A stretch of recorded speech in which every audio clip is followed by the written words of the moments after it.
What is going on, everybody? Bob29 back in the lounge yet again. Make sure to kick back, relax, and grab some snacks because today it is volume 11 of the Round Table Podcast.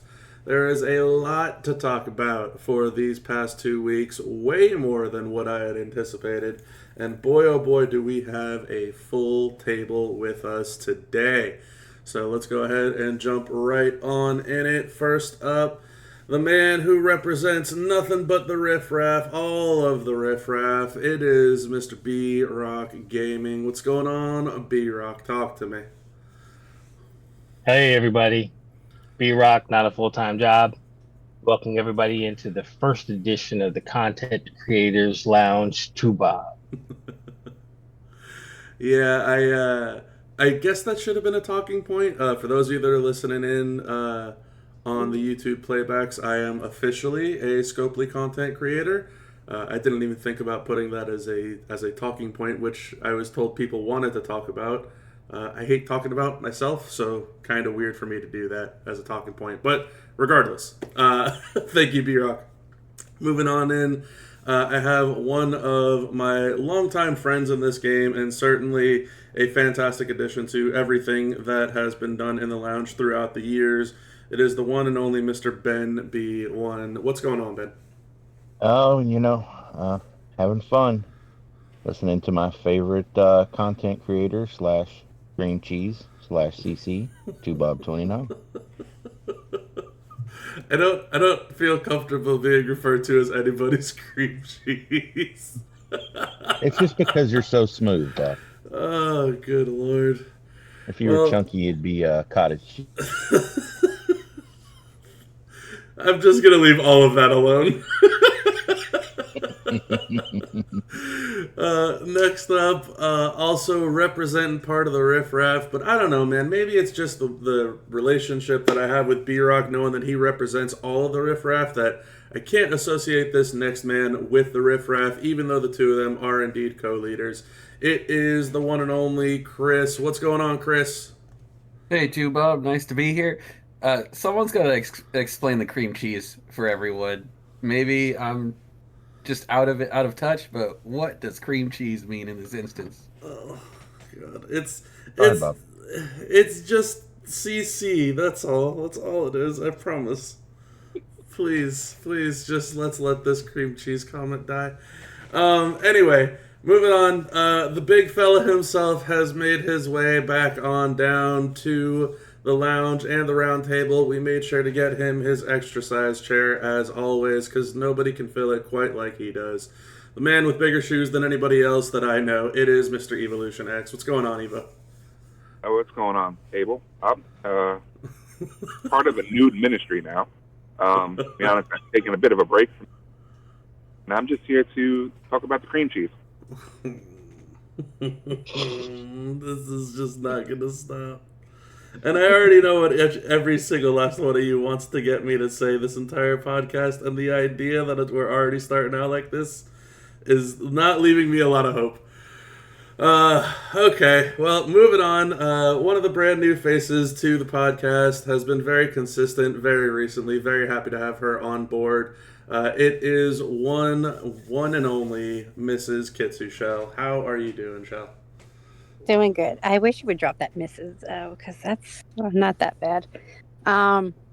Is this where I make the joke? Miss Kitsu Yes. Shell. I apologize. And is this where I make the joke about CC being cubic centimeter? I would really prefer that you didn't.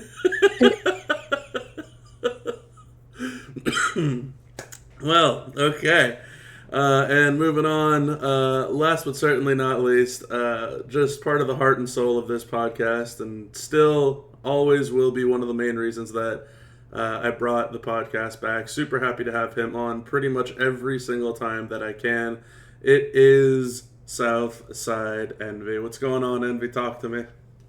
Southside Envy from You're on the List, and we're going to start off with this week's Warrior of the Week, which goes to Slim Numbers for the double comment, just like Envy would do.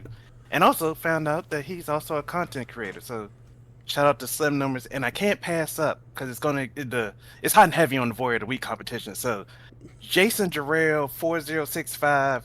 I wanted to shout you out last week. I wanted to shout you out forever. Just shouting you out for being a great person. Why?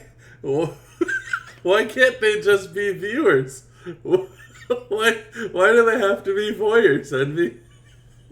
I think they want to be. I mean, did you see the comments pick up when I gave a Warrior of the Week last week? Oh, we're rolling right now, and you a CC now? Oh, it's gonna get crazy. Oh my god. Okay, well, I see the direction that this podcast is headed to, and there is clearly no steering wheel to guide it. So, I will try my best. I don't think I'm going to succeed very well. But let's go ahead and just hop right on into it. We have the brand new MLC, the 8th anniversary, Party Like the 90s MLC. We have an entirely new gen based month, very similarly to what happened last year. When we got all of the Legends characters like Rhea, Bianca, Becky, Muscle Man, all of them were Legends. This month, this year, we ended up getting a full new gen month. So the freebie that we have this month is Striker, Liv Morgan, the Jersey Wildcat. The A tier that we have this month is Seth Rollins, the Radical Revolutionary. He is an acrobat. The S tier that we have this month is New Gen Showboat Arcade Asuka. And the S plus tier that we have this month is the Technician Hip Hop Hustler John Cena. So we have a lot of new characters right out the gate this month. There's also plenty to talk about for this month, which we'll get into a little bit after this, but I'm curious, just right off rip, what is everybody thinking about these new characters? Are they thrilled? Are they upset? They are new gens. Obviously, none of these wrestlers were in the new gen era, but what are you thinking about the addition to the game? Are we going to finally be comfortable with having to use a new gen female that isn't only Alundra Blaze? Are we planning on using any of these characters after the month is over? What is everyone's thoughts on the new characters? Well, I guess I'm happy. It is nice to have more new gen females because obviously using Alundra, who is so old in this game, is not great. I'm happy that there is at least a good Asuka now because I feel like Asuka's been getting the shaft for the entire time this game has been running. The only one I had questioned was, did we really need another Seth Rollins new gen? That seemed a little unnecessary. Yeah, Again, acrobat. Yeah. Yeah, the exact duplicate of Acro New Gen Seth Rollins. Definitely an oddball one for sure when Leonardo has just recently been released. Anyone else on the characters? Thoughts on them? I was also thrilled about the female new gen because Alundra Blaze just ain't it for me. I've heard great things about Asuka, haven't really seen her in action, but so much. And Liv's doing fine as is, as the free character for right now. So I feel like this weekend I'm rolling out Liv before I roll out Alundra Blaze just to get these new gen requirements done. I just can't. I'm just happy about that. And this John Cena looks destructive for the time being. He's quite ridiculous looking, so. Yeah, as you're saying that right now, Envy, I'm actually taking my live up from bronze to silver, 5-star that is, because I definitely think I'm in the same exact boat as you, that I will be using Liv Morgan to get my new gen matches done this weekend. Not really thrilled with the whole Alundra Blaze thing. So yeah, I gotta say there's a nice addition to the new gen female roster. Even if it is only a couple of characters. You know what? I just want to interject here and say, Cream Cheese Bob, that is a great question that you posed to us. B-Rock, why? Why? Just say it. Just say it. It's better than cottage cheese bob. So we're gonna go with cream cheese bob. I don't want to So, be any cheese, Bob. based upon that, I'm gonna say that today I believe that the the addition of everything this month will be better than last month.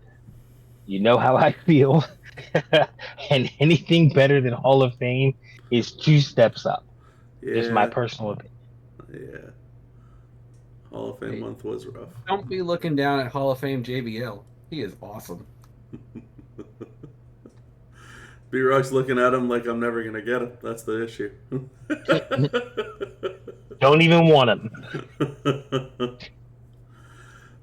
Ben, any thoughts on the characters? I think they're pretty good. I was lucky enough to get Seth pretty early. He's not bad. He's definitely not horrible. He's definitely a usable character. But other than that, I like the way that they're doing this every year with the oddball class with the new people. I can't wait for PG to come around to use some of these horrible straps I have sitting around for these guys. Yeah, I don't really want to wait 3 years for the PG era to roll around. Yeah, like that one needs to come around sooner than later. Having 150 PG Tech straps, need to use those somewhere besides Stardust. Yeah, I'm honestly a pretty decent fan of all these characters. I don't know why, but there was a very strong dislike of pretty much both the freebies of Seth and Liv.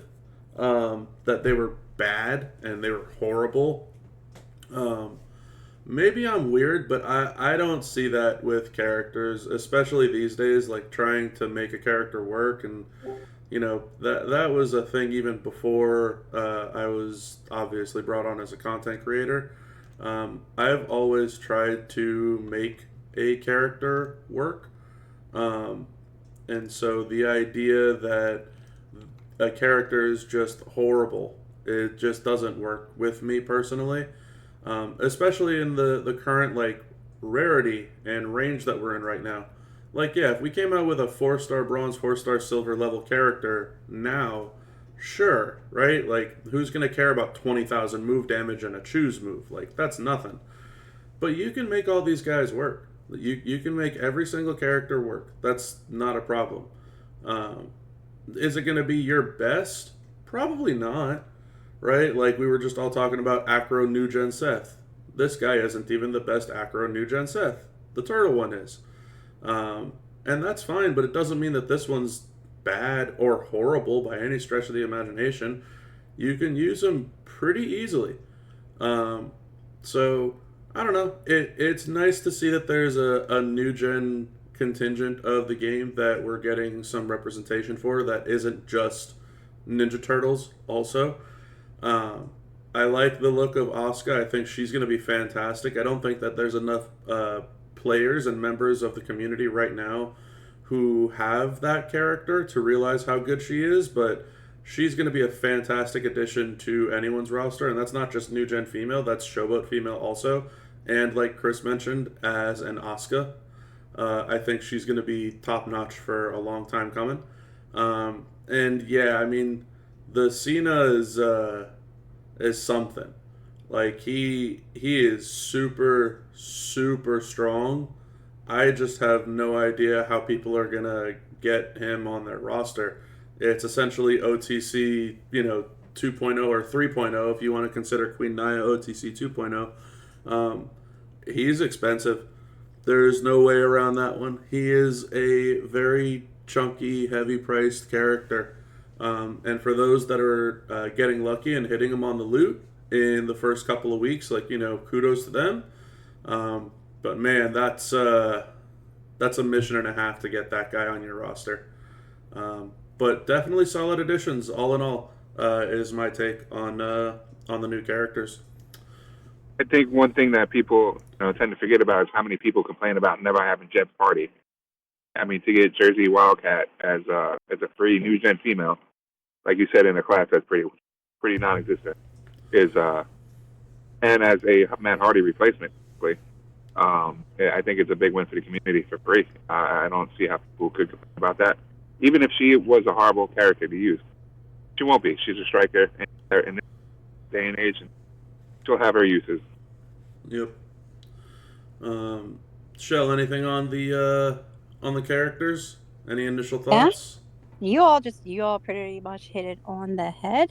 The only thing I would change is maybe a different character, like the same card, but like a different model for Seth, because we have so many Seths already. And I am thrilled, especially for some, particular faction mates who adore Asuka, that we're getting a good Asuka in the game. Yeah. I don't have her yet, but I'm hoping. Yeah, it's looking like it's going to be a nice month for a lot of those that have been asking for a good Asuka for I don't even know how many years at this point, not even months. So looking forward to that too. Let's go ahead and actually talk about that next point, which is what Evo was talking about, the whole Liv replacing Matt thing. So there's actually a full revamp of all of those MP trainers that had +2 MP +1 multi-strength. They all go up to +2/+2 now. And so Powerhouse Braun Strowman, Nation of Domination Rock, Lex Luger, the Total Package, Andre the True Giant of Wrestling, and Damian Priest, the Judgment Day, all got upgraded to +2 MP and +2 multiply gem strength. So no longer is there a need for Matt Hardy or a reason to complain about not having him, because all of these characters are not only readily available, including Liv, who is a freebie character these days, but they also give an MP bonus as well. So even in the situation of you not needing MP where you would want to use Matt, you can use one of these characters. All these characters now come with the MP bonus also. So there's an MP for every single color that we have in the game right now. The red, green, purple, black, yellow, and blue. All 6 of them are set with their respective trainers that give you the +2 multi-gem strength as well. And we also got a revamped Veteran Salute John Cena. So lots of revamps going around, a bunch of trainers, and one Cena revamp, which I found very funny to me, that it's like, okay guys, we're releasing this new tech Cena, and he's just going to be the absolute omega world beater of every single character through this rarity and the next rarity, and nobody's going to be able to touch just how good this guy is. But also, by the way, just in case that wasn't enough, we revamped the old tech Cena, the Ruthless Aggression tech Cena, and now he's not too bad either. So what is everybody's thoughts on not only the trainer revamps, but the Veteran Salute Cena revamp, who we have to actually use every week for the Showdown? Yeah, so I like him. He's got a real hefty bleed, like bigger bleed than I think they've put on anybody, right? Because I'm doing a massive amount. So the old moveset still works really well. It's a little slower. The countdown moveset works pretty good too if you have a good strap for him. So overall, I mean, I think he's pretty solid. I think they're being pretty consistent. I think since Rosie, we've gotten some pretty good revamp characters day in and day out. I mean, every month.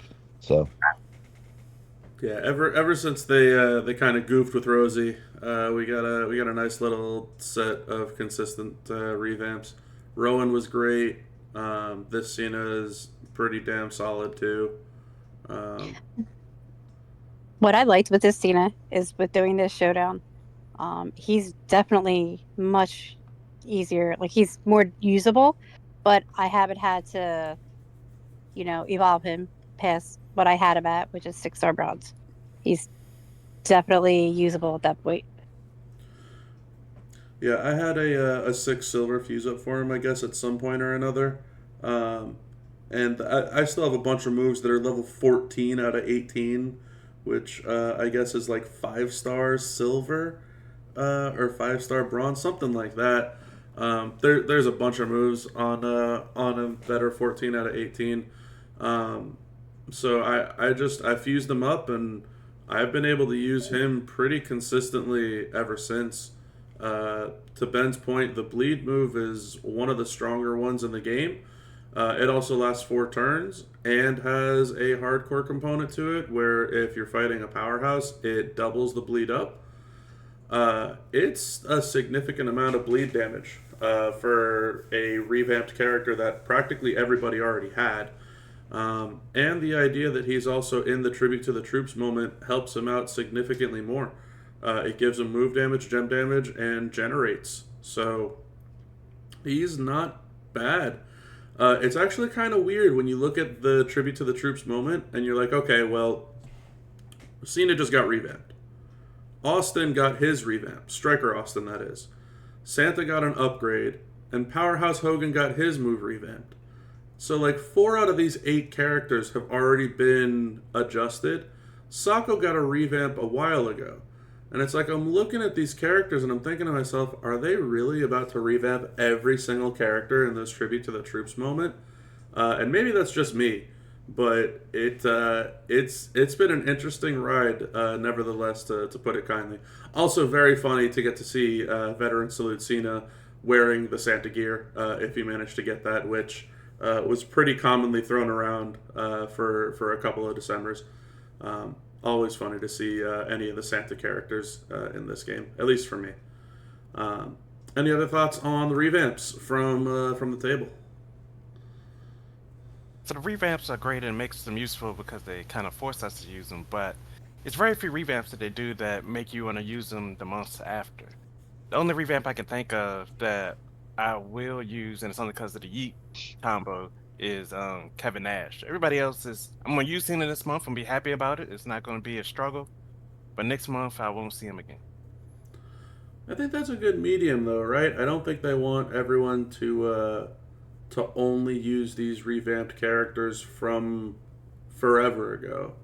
But when they are required to, now you know you're not struggling, right? Like, there's no way you're going to struggle with this Cena.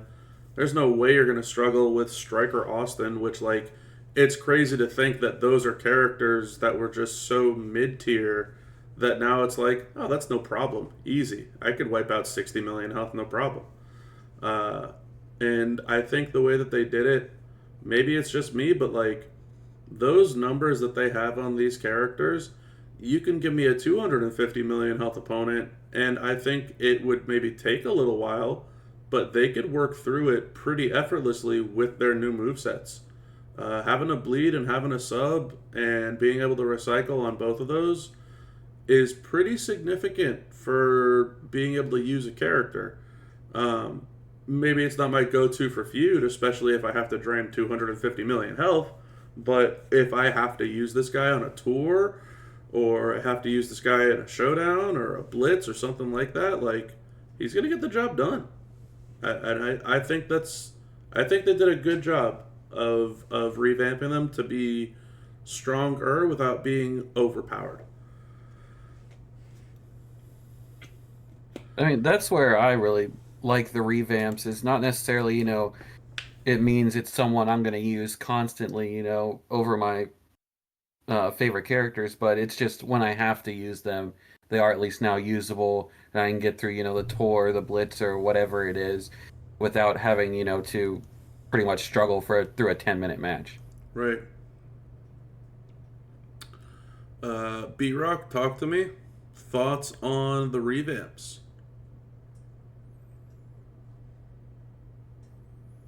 So, for me, I think it's Striker Austin and then everybody else. Really? You're that high up on Austin? Not that it is. I think that's just the one that's going to be most beneficial. Because he's going to, next month he's going to have his own tour. So I think he's the one that is going to, people are going to use the most. And I think he's the one that I think benefits everybody the most. Okay. Cena's okay. I didn't use him before. I probably won't use him again. He's kind of like a placeholder for me. But I like the idea of them saying, "Hey, some of these cards is just way past their prime. Let's kind of hook them up. I didn't realize that they all were, part of that tribute to the troops thing. So that was a great call out there, Cheddar Bob. I appreciate you letting the community know that, because that's really important. Dropping knowledge. I'm Philadelphia trying to style. get actual feed. I'm trying to get the Philadelphia style. I'm trying to get actual feedback from you, B-Rock. No, I'm serious. I'm dead serious. Like, outside of Austin, like, I'm never gonna. I don't want to say I'm never gonna use him, but I have no need for him. And this is me visiting the penthouse a little bit, but I have no need for him. So like, I literally do one of these things so I can get the little point for it, and that's it. I don't. Plus I had the same fuse up that you did, so I have him at 6-star silver. That's the time stealer for me right now. And I know that probably sounds bad, but it is. It's just a time stealer. So, like, you don't think if there's ever a ruthless aggression requirement that you would go ahead and use Cena? So more often than not, it'll be a tour, and it's just going to be sufficient for the tour. If he's a feud requirement, I'm not putting him in there even after the revamp. That'll be an empty slot. So okay, not so fast enough. Okay, fair enough. So it's going to be a tour. So at 6-star silver, you should be able to beat any tour opponent that you have. Yeah, I mean that's a fair point. It's kind of how I'm feeling about this whole thing. See, and when I tell you, the cheese rises to the crop. That is not a saying. That is not a saying at all. The cream cheese rises to the top. Oh my lord. Okay, all right, y'all. I'm trying to keep this show on track here. Embrace it, Bob. It's going to be the whole podcast. Just embrace it. Accept it. I feel like we need to get this CC talk out of the way. We haven't even gotten to the midweek yet, Bob. I know. That's why I'm trying to get this whole thing over with at this point. All right. You got to accept it. God. Okay. Anybody else on the revamps before we move on to the next point of the MLC portion? All right. So birthday surprises. So there's actually an interesting little caveat to this month that the developers decided to throw in. Apparently, they decided to chase down some of these characters that have birthdays in February. So February, as we all know, is the anniversary month. And they decided to make a blitz surrounding 6 characters that all have their birthdays coinciding with the anniversary month. I don't know if all of them will be given away for free. I do know that so far we've had Anvil, we've had Shamrock, and we've had Shinsuke Nakamura, which have all been given away for free. They have in here also some pretty rare ones in Sherry and Acro Steamboat, which are pretty darn solid add-ons to anyone's roster. And then someone that I didn't think was affiliated with the company anymore, which is Showboat Ric Flair. So all these characters have birthdays in February, and at some point in the month, they are doing random 24-hour contests. So I think the Anvil one started at like 7 p.m. Eastern. I'm pretty sure the Shamrock one started at like 8 p.m. Eastern. And I think the Shinsuke one started at 5 p.m. Eastern on random days throughout the month so far. Like Shinsuke's was like 2 days ago or something like that. Shamrock was like 4 days ago. Anvil was sometime during like week or weekend one. It was really odd, very weird, but nevertheless, they are making these characters available, and then for $20, they're selling the 6-star silver version of the character. So call me crazy, but if you don't have Sherry, a 6-star silver Sherry for $20, which is 6-star full, that's a heck of a deal if and when that ever does roll around. I obviously don't know if that's going to be a thing or not. Just, I guess, sharing my own little 2 cents. But very curious to hear rather, what everyone thinks about this whole birthday portion of the month. The Blitz itself, you got one Blitz ticket, and you can do one Blitz for the duration of the entire month. The rewards are pretty odd. So, because it's the 8th anniversary, you get 888 TP, 888,000 coins. There's also this random gem damage strap bag, something like that, from a 40 to 50%, 150%.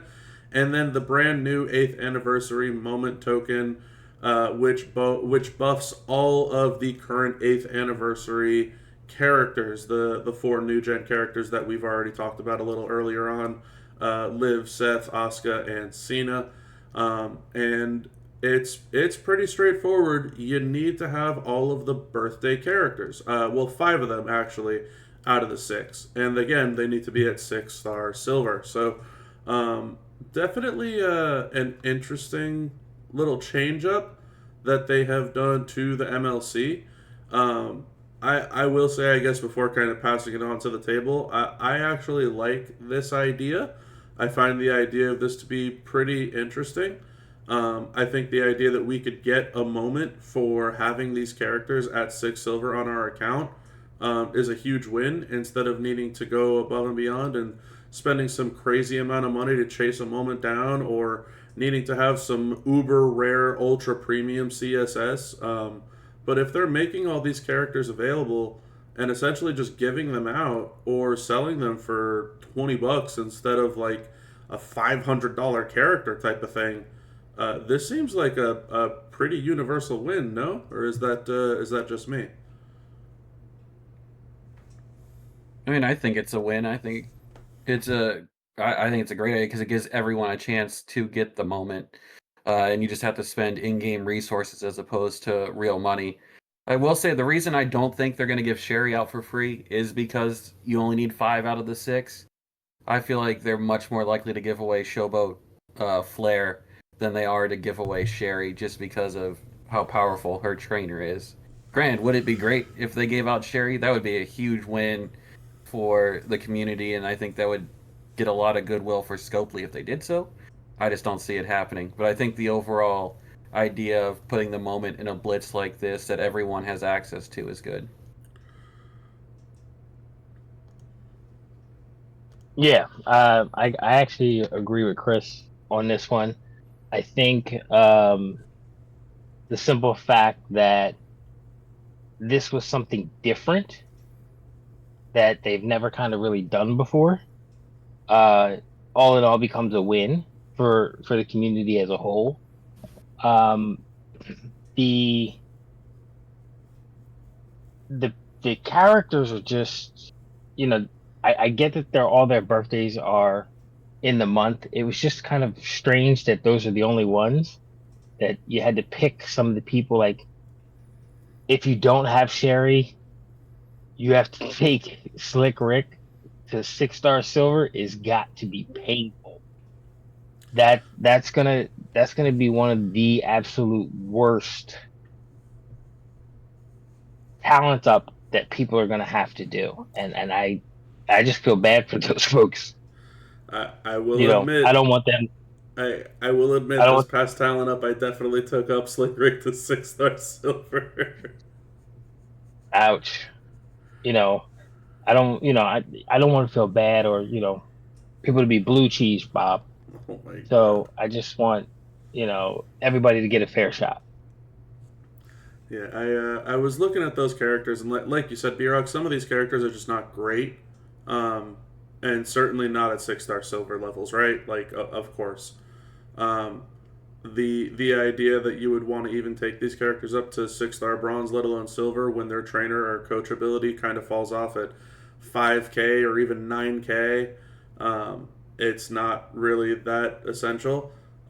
Even some of these characters that go to 18K, I think like Shamrock, and 21K like Nakamura, like there's no need to take these guys 6 bronze, let alone silver, unless you're planning on using them as fighters. So it definitely does feel like a resource dump in that aspect. The way that I kind of rationalized and worked around it was, if I have to get the tour done with this character is not very good, so I probably should level this guy up on my account compared to the character that could get it done, that doesn't need to be at 6-star silver, right? So like when Shinsuke's event came around, I ended up being able to get that done with him at 5-star gold, and that kind of solidified my outlook of like, well, there's no need to take Shinsuke up now because I got his event done, so I might as well just take up Rick.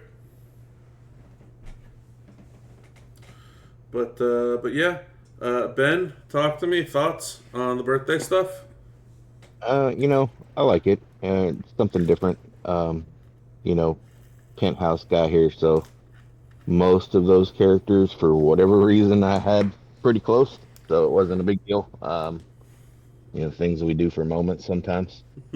Um, yeah, so it definitely a different mechanic. I did it the very first day it came out, so now it's just kind of sitting there hanging out for the rest of the month, which is kind of, whatever. But yeah, it's definitely a good opportunity for people to grab the moment. The moment's looks like it's going to be okay for all of the people that are in it, so it'll be all right.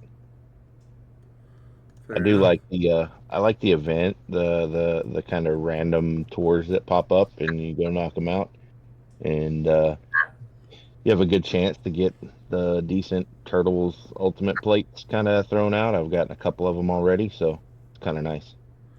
Yeah, I haven't hit one of those. I got a couple of the regular 3-3 MP plates, but that's whatever. It's nothing to me that's worth spending money on.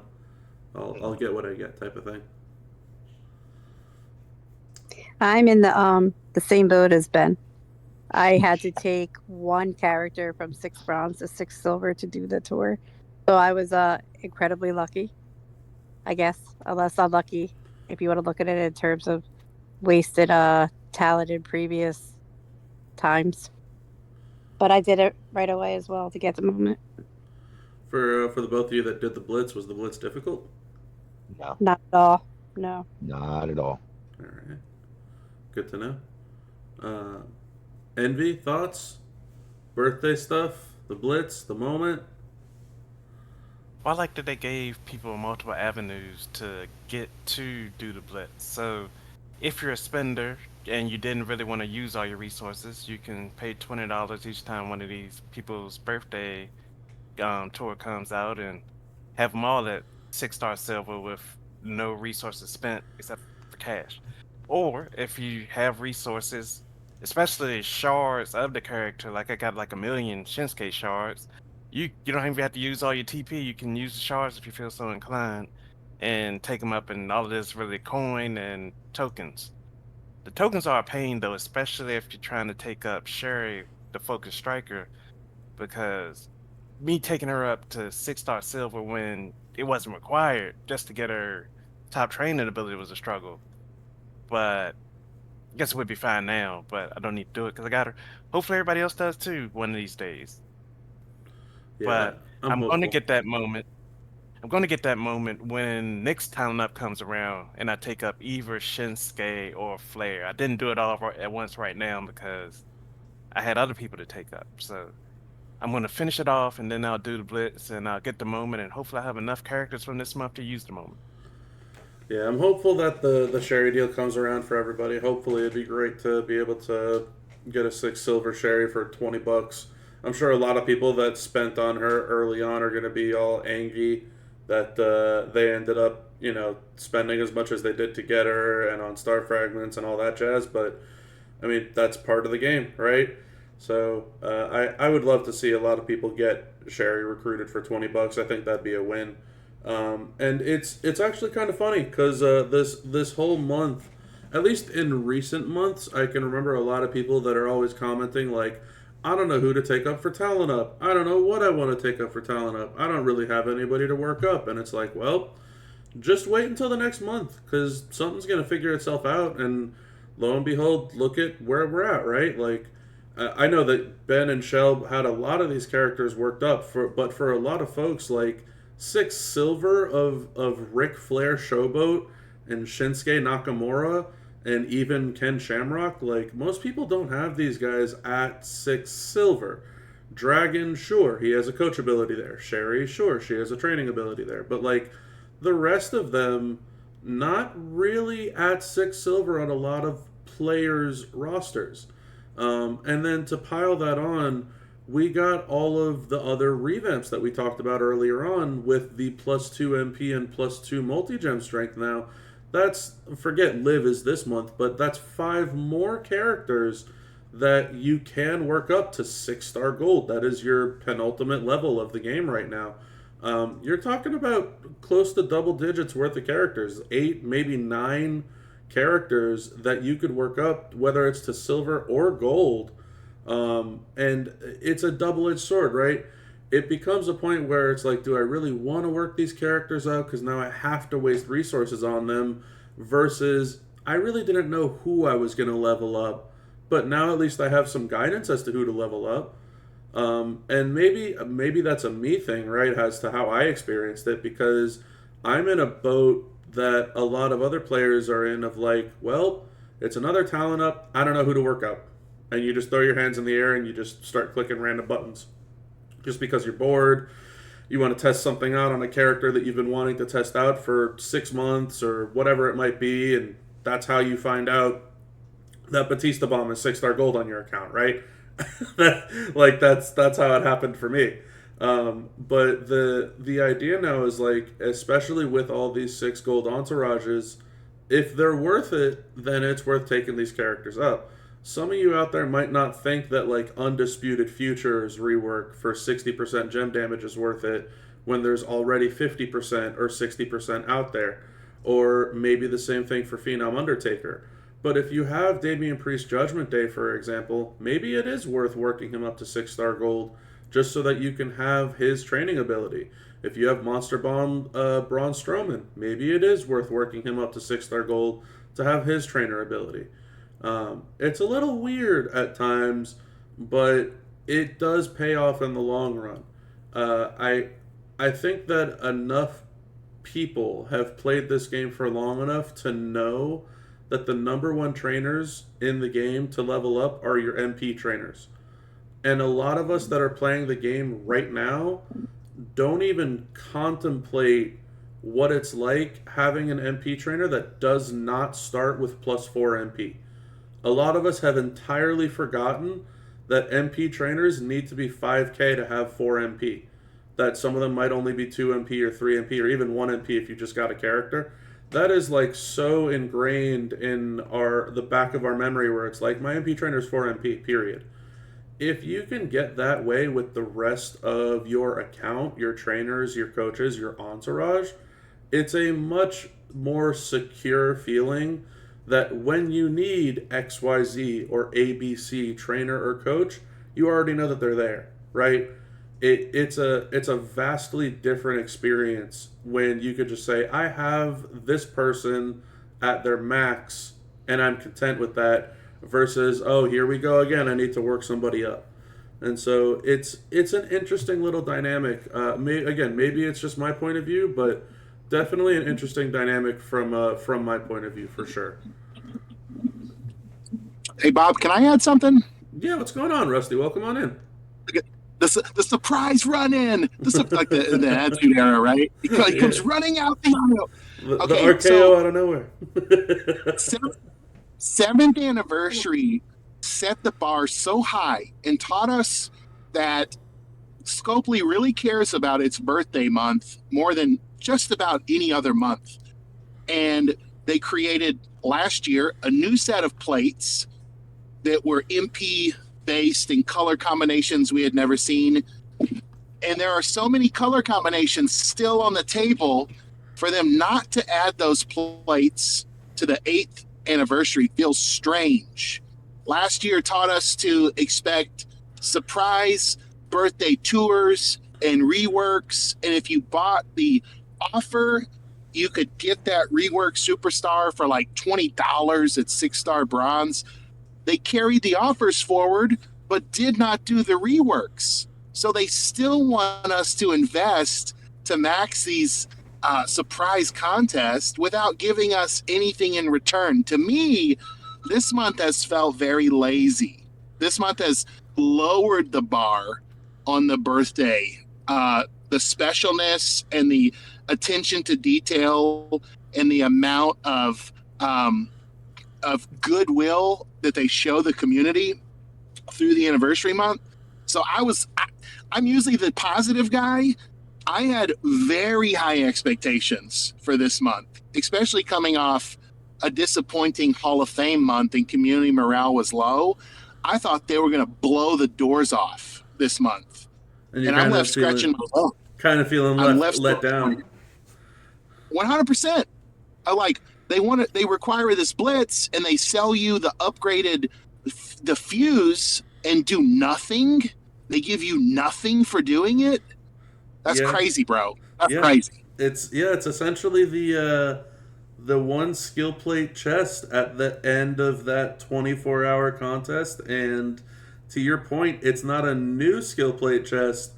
It's a skill plate chest of old skill plates, or even some of the the turtle generate skill plates. Right. Which maybe that was like their bailout this time, that they only made those turtle generate skill plates they only made them so available where it wasn't like everybody gets one, and maybe this is their way of trying to make those more readily available compared to everything else. But I will say, I personally didn't spend any of the $20 ones. I have done it's like 800K out of the 888 number, whatever it is, the second to last milestone, which has a skill plate chest in it, all 3 times. I have not once gotten any of those turtle skill plates. I've just gotten the 7th anniversary MP plates. No one I know has gotten that. The RNG is so tight. Yeah, those slot machines are not loose. They're not juiced. They're not paying out. Anyway. I get 2 of them. There you go. Well, now, Rusty, you know someone, and so do I. Yep, I got the cowabunga and the neckbreaker plate. Those 2. Yeah, I definitely haven't gotten any. I got like a vintage glamour, a booyaka, and I don't even remember anymore. But I mean, I think that's a fair point too. I think that the idea of us trying to get something new out of these 8th anniversary skill plate chests, and the skill plates essentially being almost a year old, does kind of feel lackluster. To be fair, I think we might be getting a little ahead of ourselves in terms of like the skill plates and that, just because we're only in the first half of the month. We still have the second half, and that's where I expect the big things to come out, is in the second half of the month as opposed to the first. And to be fair, we've already had a lot going on in this first half. At least it feels like to me we've had a lot going on, but I'm expecting the second half to be the big half. Yeah. I'll just say, Chris, please do not raise your expectations, because I just don't see the pattern being broken. And I'm a high expectation guy. I just think we're headed for, it's going to be a fizzle, not a bang.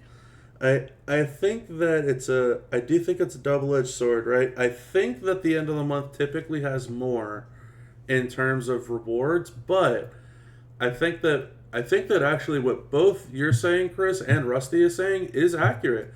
I think the first 2 weeks we have had so much content, and the rewards don't really feel like they're reciprocal with how much content we've had.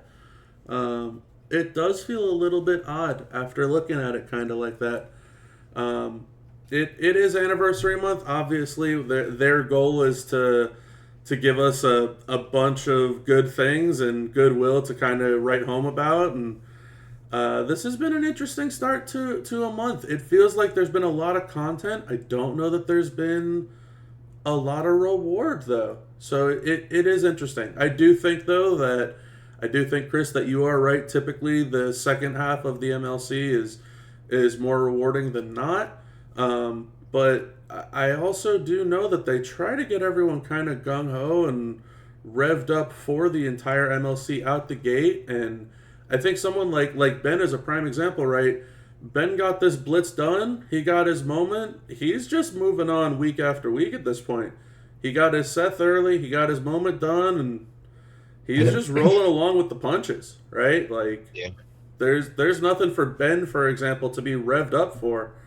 I mean, At all. for me, I'll start recruit Oscar. I don't know, next weekend. I imagine. I guess if the shard thing is right. So I'm just kind of slow playing the rest of the month, to be honest. Yeah.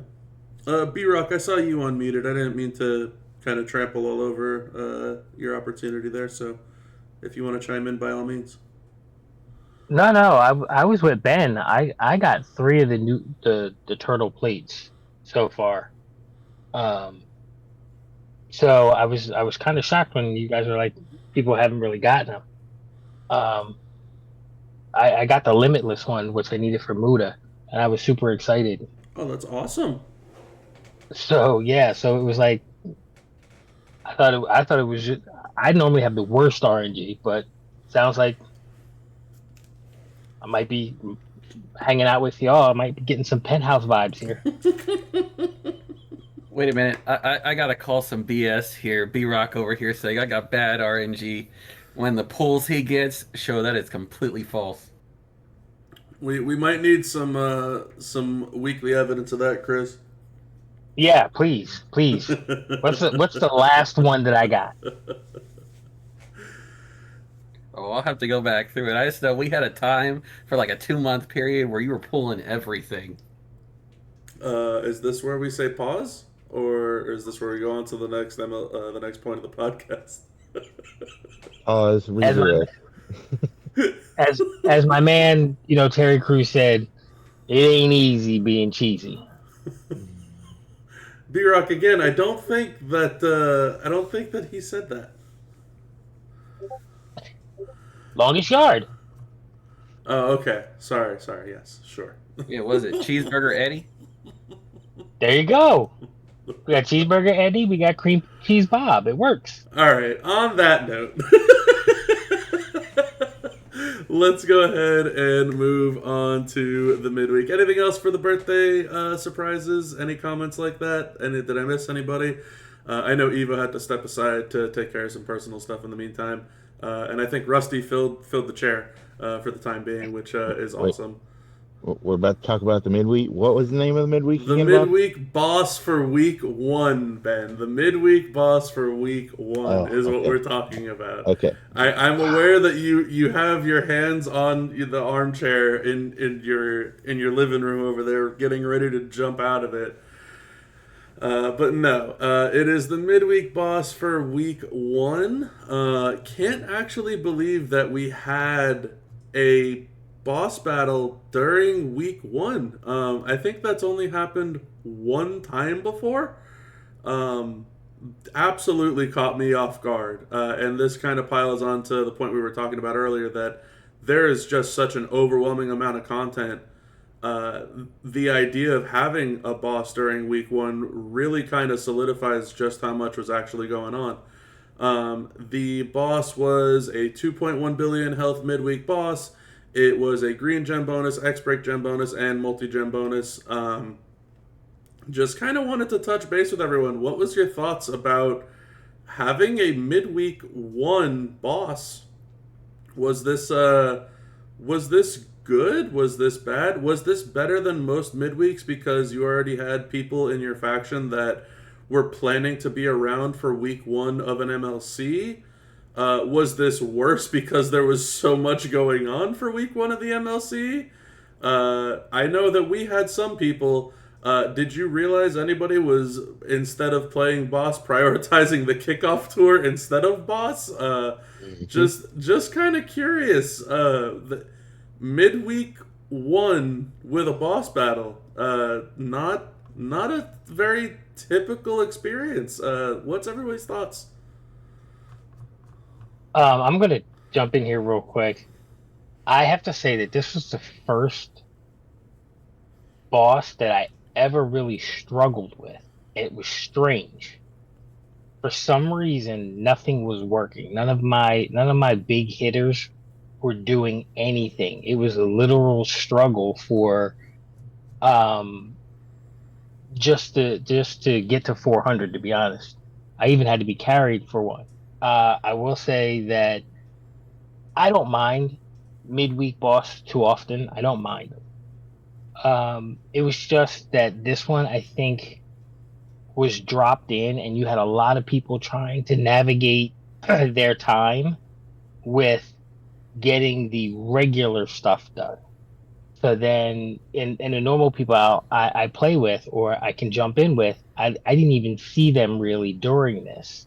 So I think it was just weird. I think it was just off. I'm not gonna say weird. I'm just gonna say I think it was just off. Either it was the placement, or it was the boss, or maybe I didn't even really do the prep that I normally do for boss, just because it was week one and in the middle. Not So, quite sure. It was just like I said. I normally don't struggle, but this one was definitely a struggle bus. so do you think that it was more of a struggle because it was difficult to win, or do you think it was more of a struggle because it was the fact that it was week one?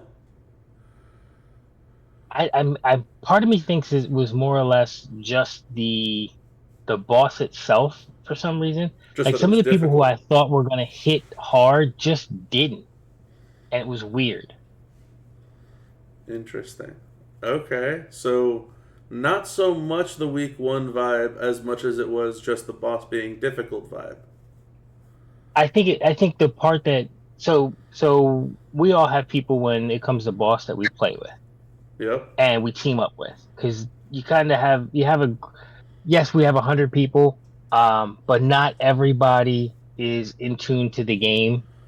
So sometimes I'll get a run. Perfect example, if Chris and I team up and we get one other person to team up, boom, we got three. So the fourth one, whoever it is, we can just carry and just keep it rolling. Yep. And I don't even think we teamed up in this boss battle. I don't like some of the people that I normally team up with, we didn't team up. So I think that might have made it a lot more difficult because it was more random uh, with the people who were jumping uh, in and out of the lobby to make it work. And I think that's kind of part of that was, hey, I got to get this stuff done, so I can't boss right now, but I'll boss later because I got to make sure that I get my talent up done. I got to get my live stuff done. That I think that may have played a part in it, but I'm not Okay. 100% sure. So it feels more like it might be a combination of I this think it's more of was a combination. this was a not only a difficult boss in terms of like you normally having carriers that didn't work this time around, but also everybody's availability because of it being week one turning into not having the typical crew of players that would compete for boss battle at that level. Correct. Interesting stuff. Chris, your thoughts on this? Because I know that you're in the same faction with B Rock. Very curious to hear your point of view on this too, to piggyback on his. I think the biggest thing for me is it was just too much. There's too much going on during that first week, with all the tours and everything, to include something like a boss battle, especially one that's more difficult than normal. Because I do think this one was one of the more difficult ones that we have faced. Uh, I can't say I didn't struggle that much simply because Hogan was still great for this boss battle, as he probably will be for many boss battles going into the future. But I think it was more just a timing thing because you got people not only trying to balance a boss for the midweek, but you have all the different tours and everything they still got to get done as well, and it just causes a lot of like time crunch that we don't normally see. Got it. Okay. All right. Anybody else thoughts on the boss battle? I wanted to make sure I heard from B Rock and Chris as kind of like a combo deal there. Mimi. Go for it. So I'm in a unique position of like Wednesdays are always my day off. So I enjoy the midweek boss because I feel like that's the one where I can participate and help my faction the most. But was this past one the one where the portal was down? This indeed was the one where the portal was just Yeah, and I know a all lot of types of people wonky. were struggling like a lot of people struggled who usually use the portal because there was a portal update or something and it was rough. Yeah, it was bad. Yeah. I remember. Thankfully I was not affected by that. But I remember being a voice chat and, hearing some people's struggles. It was not ideal, that's for sure. Ben, talk to me. Boss battle. Yeah, I struggle with midweek boss battles because work things, but I was able to get in and out pretty quick.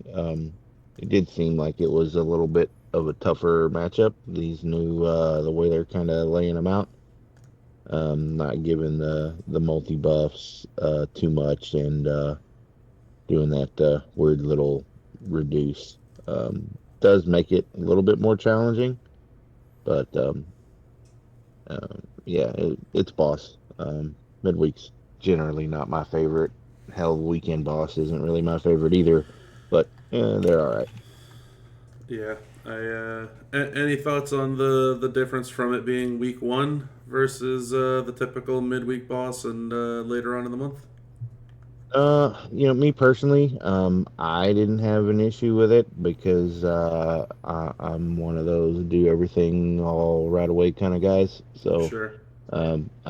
I had the time, and got it done. But I'm not gonna grind keys and stuff like that because, yeah, I haven't done that in a long time. So I was able to focus on that and just get it done and move on from there. Gotcha. Envy, talk to me. Thoughts on boss battle from you're on the list? So for me, with week ones of any MLC, I feel like that's always a pain during the week. So, and the boss battle to it. Although the boss battle isn't like a heavy focus of the faction, and it's not like you gotta knock it out first hour or do anything like that. It's just one more thing to do.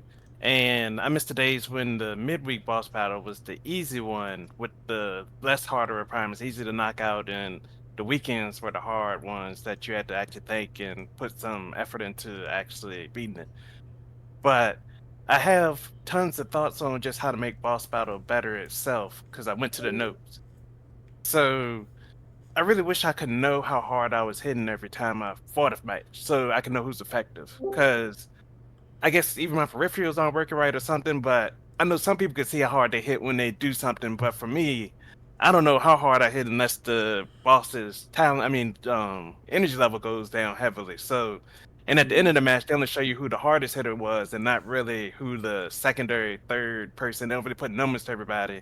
And the game doesn't love to use commas either. So I don't know if I'm taking half the boss's life out of them, I'm taking 10%. I don't know what I've done. It just says I was a helper this time, or I was a trainee or something, whatever they call these people. And I just wish they would just let you know. And also with the boss breakers, I wish they would let everybody know when a boss breaker is in effect. Like if there's a crack in the shit, I want to know it's go time. And how do I know that? I mean, they don't give you like an icon. There's no flashing light saying let's go. The thing isn't saying there's like a crack or something. There's nothing to show when these boss files are going. The only time I know is when my moves get unfreeze. So I wish there was some type of graphic that everybody can see that would tell you when you're doing something, when your teammate's doing something. And even when you're in action, maybe like a critical thing or a big hit notification that pop on the screen when you've actually done some real damage. I just want to see something to let me know how I'm doing a boss battle to make it easier and make me be more effective as a teammate so I can know when I'm bringing a guy in that's actually doing work, or when I'm bringing in somebody that's just chipping away and doing nothing. Got it. So you're looking for some more visual cues for boss battle to kind of help guide you into what it is that you're experiencing there. Yeah. Got it. That's fair. Any comments on I guess it being week one? I think you mentioned it wasn't a big deal for you guys down there. But we got it. The people who wanted to get it done got it done. That wasn't really an issue. It was just we had other stuff to do. We had the midweek. I mean, not the kickoff tour thing, where we moved slower than normal on the kickoff tour. I guess because we were doing boss battle also. So we got it done too. So I mean, it didn't stop us from doing the kickoff tour. It's just everything moves slower when you have more things to do. I mean, yeah, that's a great point. Rusty, I don't know if you want to chime in on this. If you do, by all means, talk to me from your point of view from the Toxic Mafia with a week one midweek faction boss. I'd love to hear it. Yeah, so Toxic Mafia has, I guess, developed a little bit of a reputation to being someone who's always trying to win a leaderboard on the kickoff contest, and we enjoy it.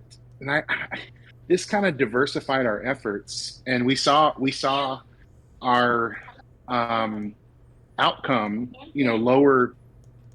far lower in the leaderboard than it normally is. Like there's been many times where we've taken first overall, and it's such a small contest that we pride ourselves in winning.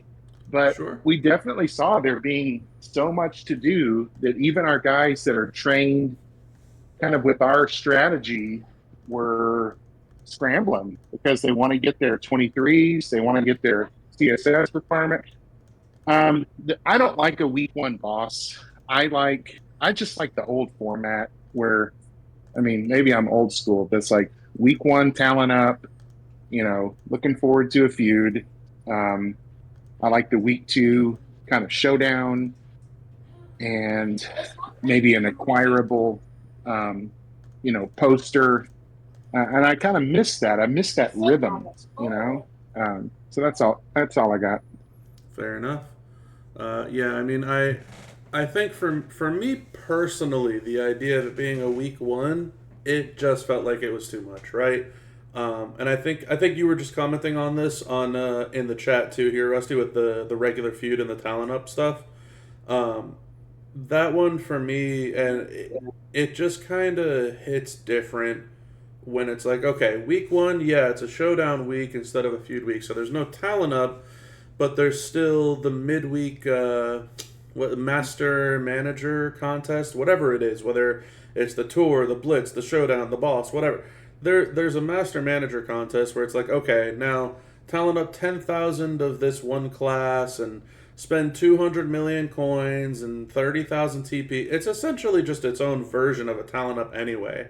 It's like, okay, well, I gotta do my start of month stuff. I gotta worry about getting the freebie character. If I'm gonna do the starter pack or not on day one, to put talent into the freebie character on day one for the day one contest.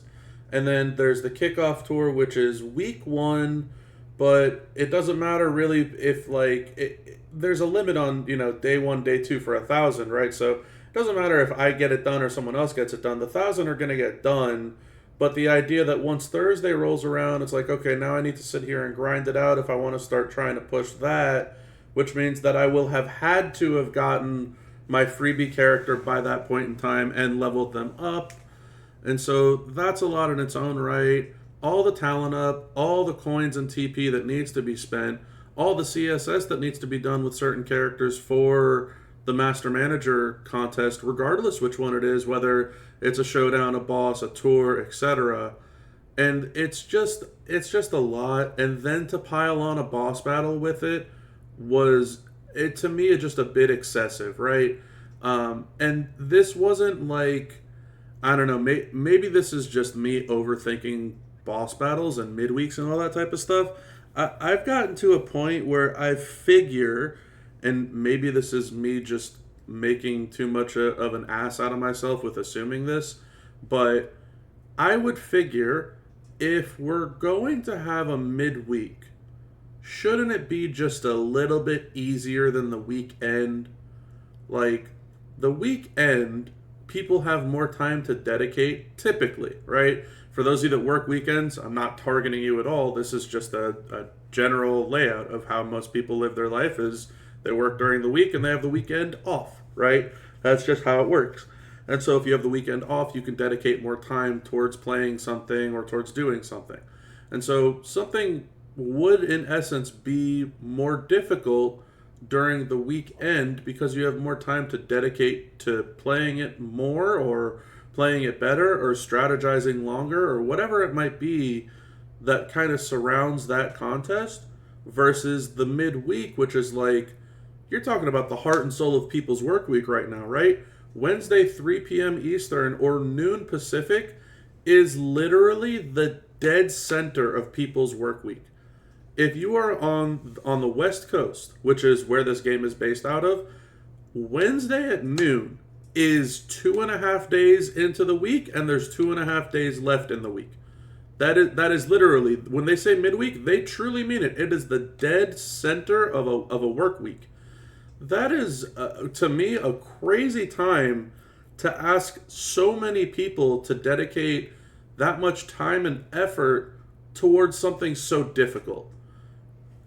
Maybe it's just me, but I think that Boss as a whole needs to be easier for the masses because with how much was going on in week one, it was a tremendous amount. And then on top of that, you're piling on not only like, oh, it's just another boss battle, no big deal, just get it done type of thing. This was a difficult one.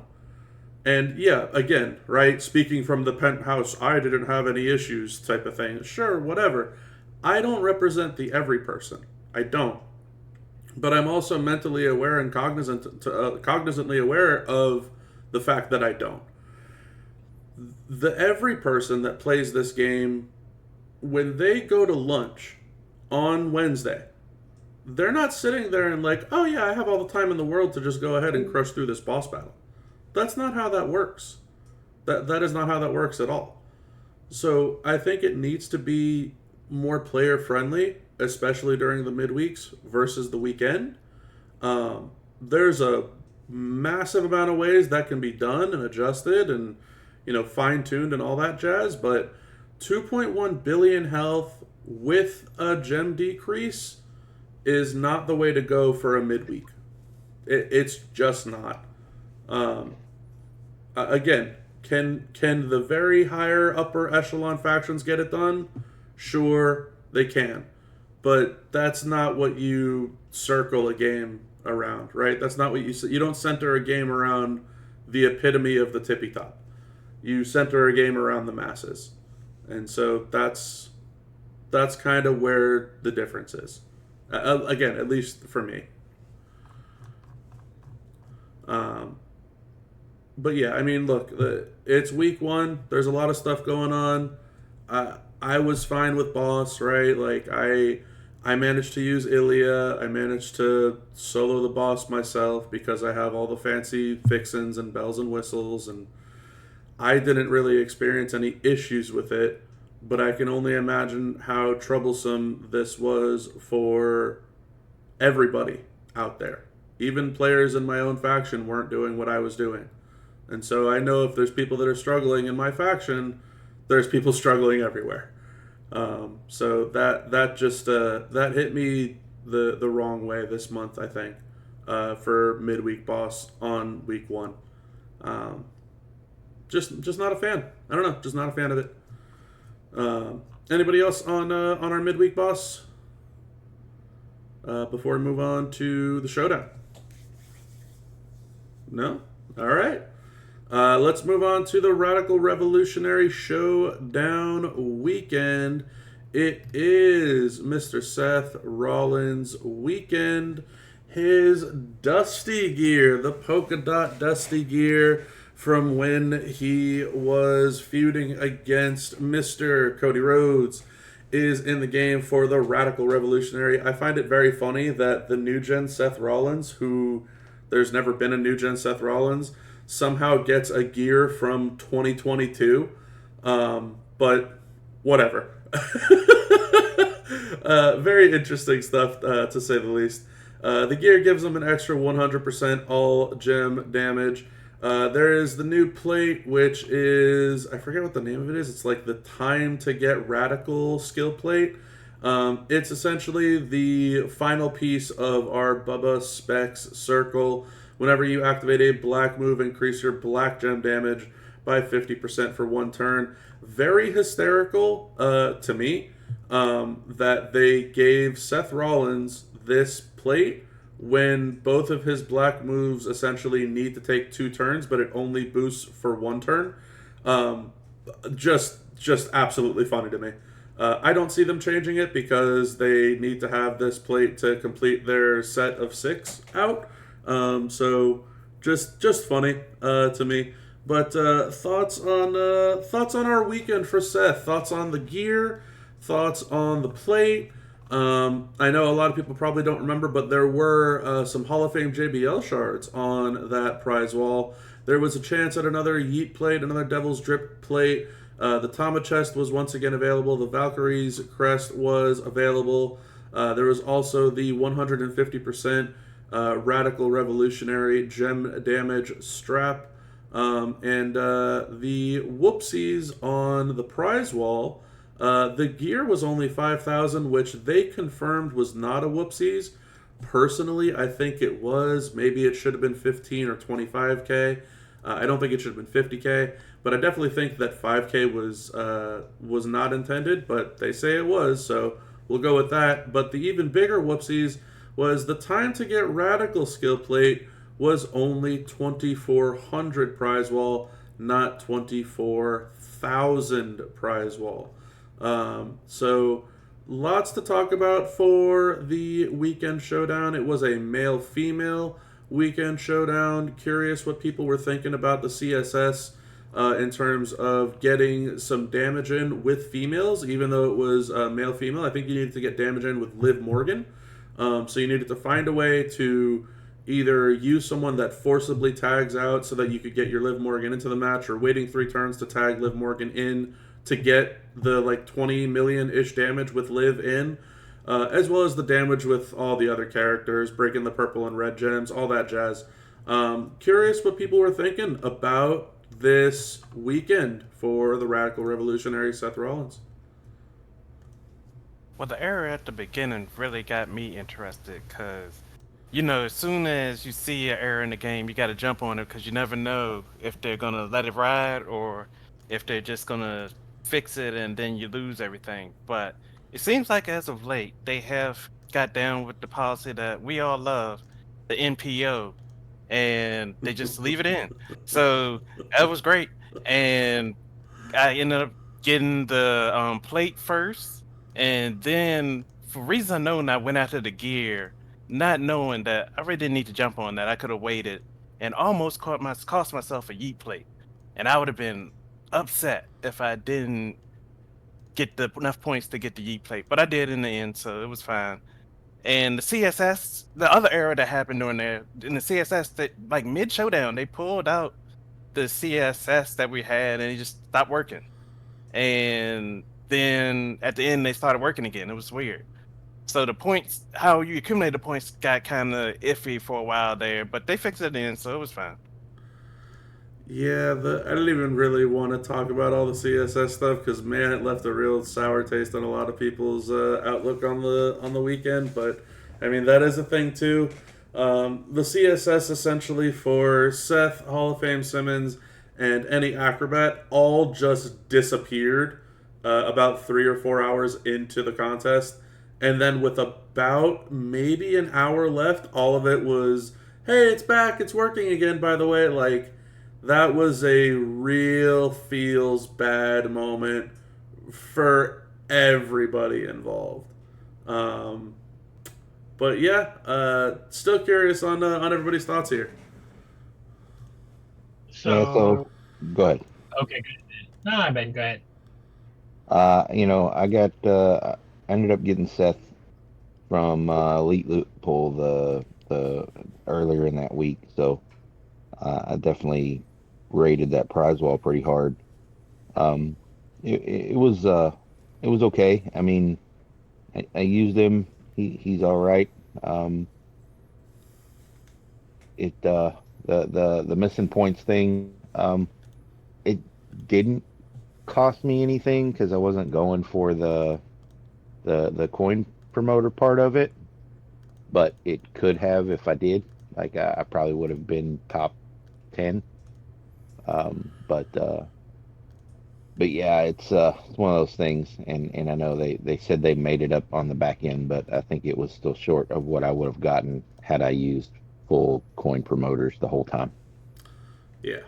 I know that their argument was like, it's 30 matches. No one would have gotten that much instead anyway. And I feel like they are very easily forgetting that not only was it not just 30 matches, it was 30 matches with one character, not both. And like you said, that didn't include any of the promoters either. So, very odd experience for a lot of folks involved.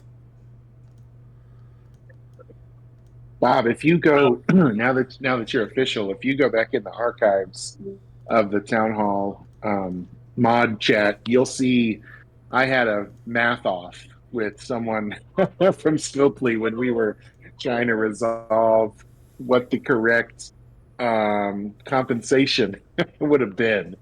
And there were numbers flying all over the chat. I don't know that I agreed with the math they settled on, but I can tell you I went to war, and I'm not a math guy. I pulled out stuff to say this is crazy to me that you don't think that people would have maxed had it just been working as intended. It's crazy to me that you think that if we just use coin promoters, I mean, this is a fairly easy event if you had Ron or Seth. Granted, not everyone in the community will have both Ron or Seth. Sure. But for those that did, I was like, this is just an auto max. Like this is not.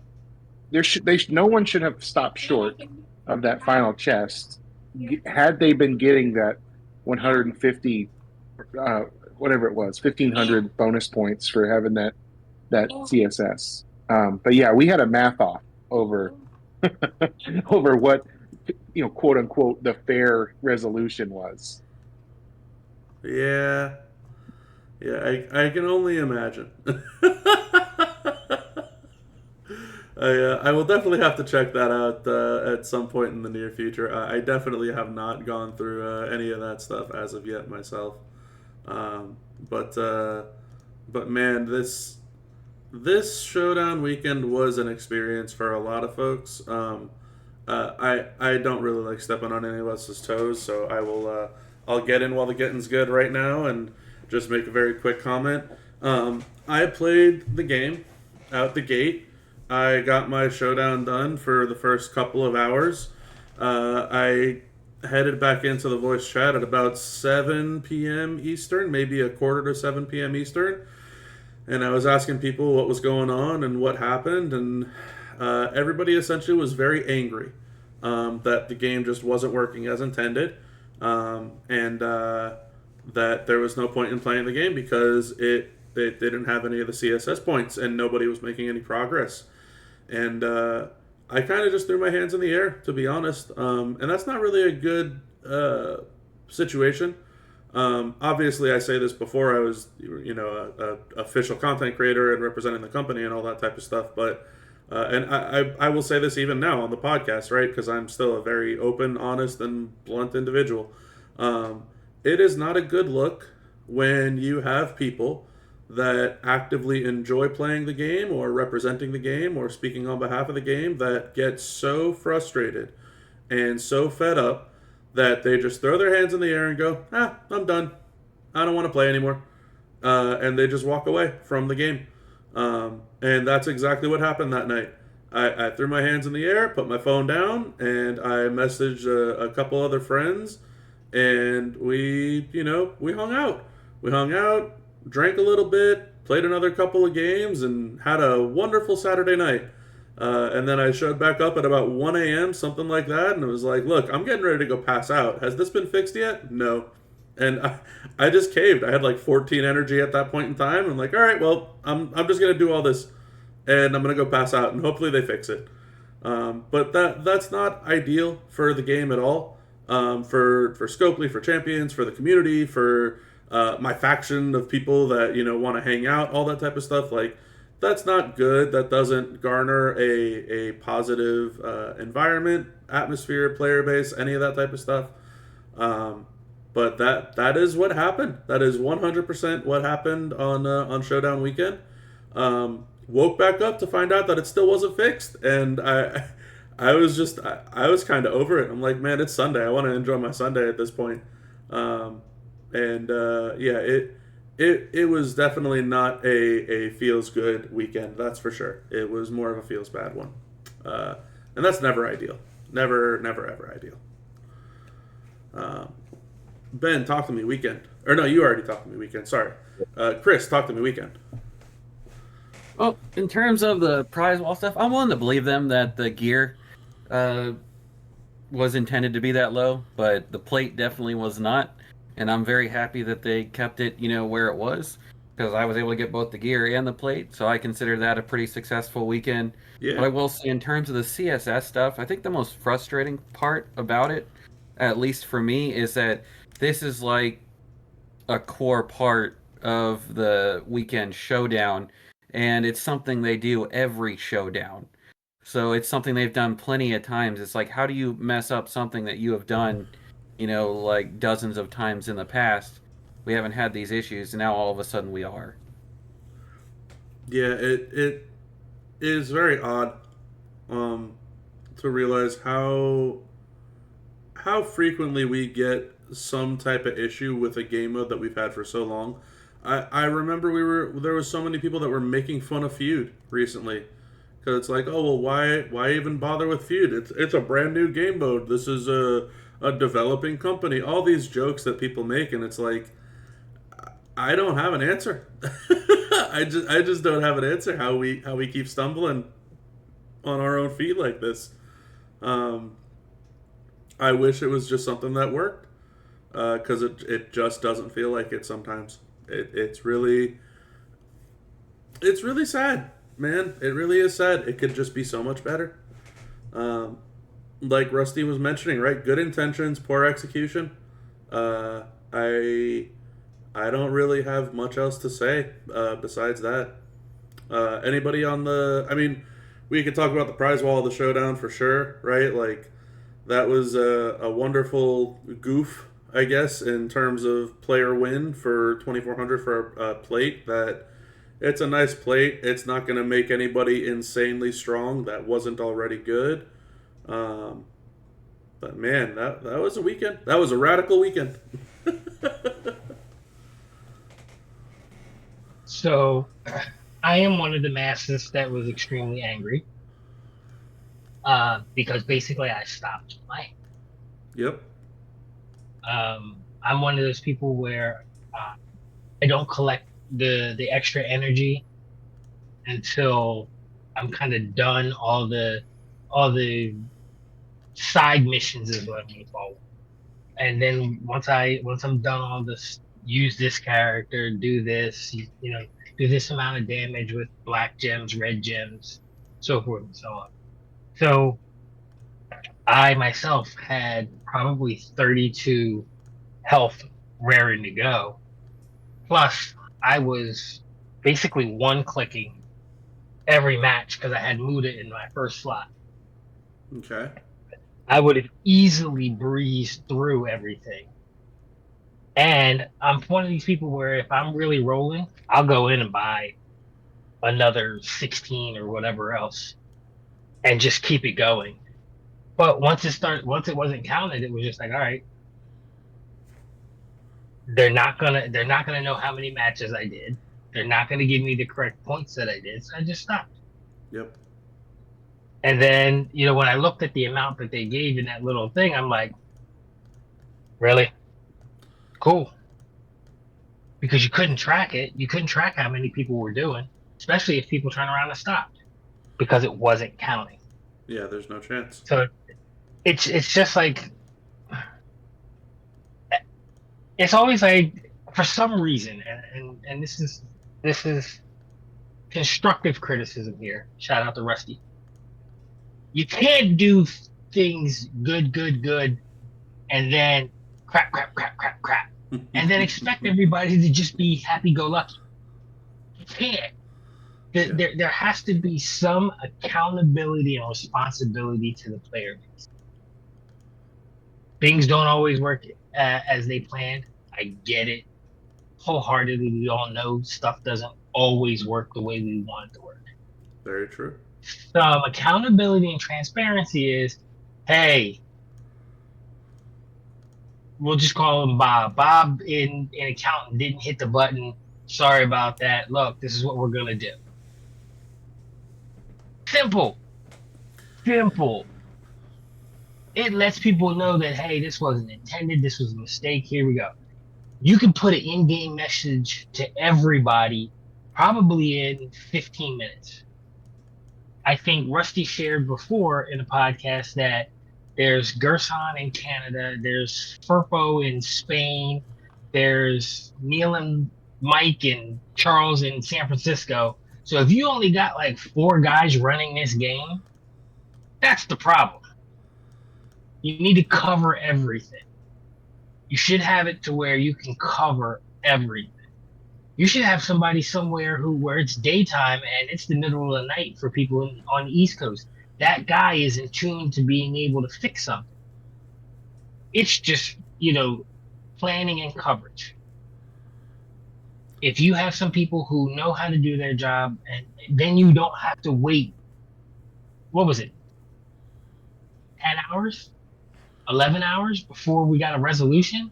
And then the resolution comes in, I believe it came in at 5 o'clock Eastern Standard Time, and the showdown was over at 7. Yeah, I think we had a 2-hour window. Yeah, I think that's even being generous. I think it was close to a 1, maybe 2-hour window if you were lucky. Yeah.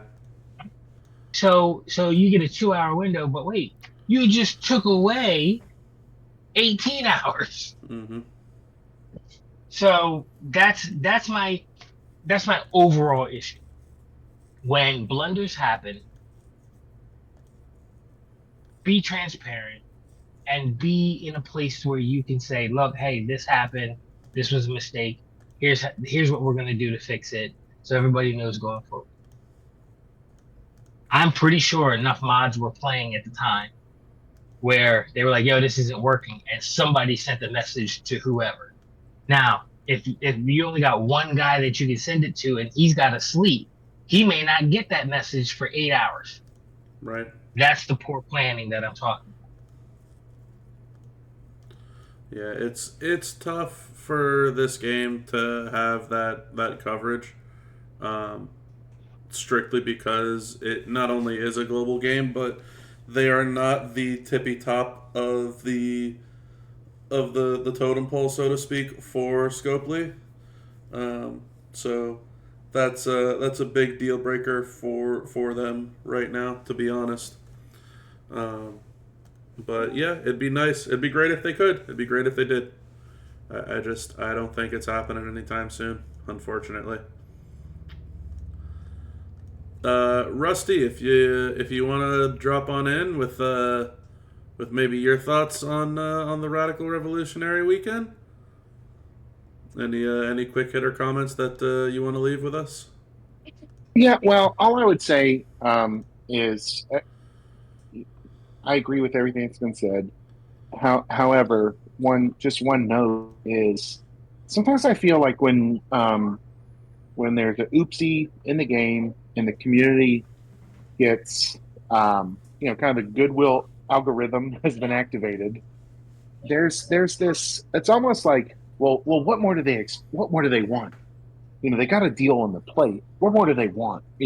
Now they're asking for the game to work right. Now they're asking for the points that were designed, and that's where I'm just like, whoa, come on, like you publish a blog, you lay out a path, you write a program, you make these contests, and while I was very excited about the plate and very happy to receive it at a discount, I mean, it's this funny thing of like, oh, now they want to max. They already got the play, and now so it's like, wait a second. Now I'm not speaking for Scopely, and I'm not regurgitating any of their comments. All I'm saying is that's the tone That's the feel. that that's what the sense I get from the in-game messages that go out, or from the as things are reported in town hall, as things are discussed in the chat discords. I'm just going like, well, the plate was awesome, the gear was awesome, the acquisition of those things are a joy, but that doesn't take away that we still want to engage in this contest to the as intended by design, Right. right? And I don't.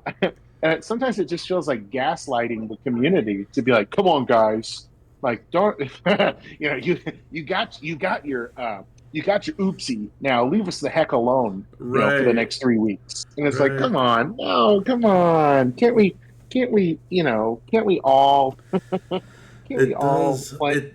It does feel like that sometimes. Yeah. It's an interesting little comment there, to put it kindly. And again, right, I don't think Rusty's speaking on behalf of anyone in particular, and I don't think he's putting any words in anybody's mouth there. But that it does kind of feel like that tone after a while. It's almost kind of funny, and maybe I will say it's not just you who's thinking that, because I was literally just gonna say sometimes it feels like their solution to all this stuff typically comes with like a caveat of like, okay, there you go, now leave us alone. What else do you guys want? A working game?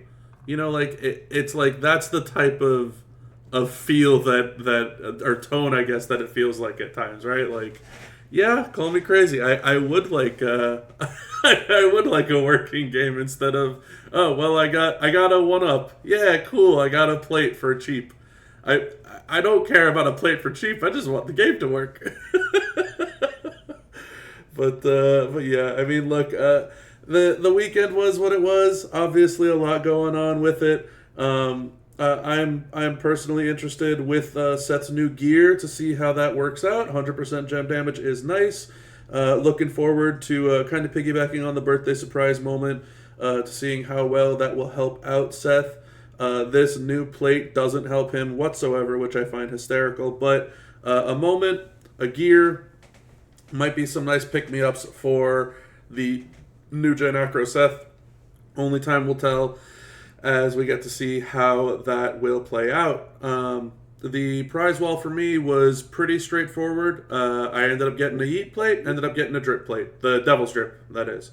For me, those combos are fantastic. The array of characters that helps out is just so insane.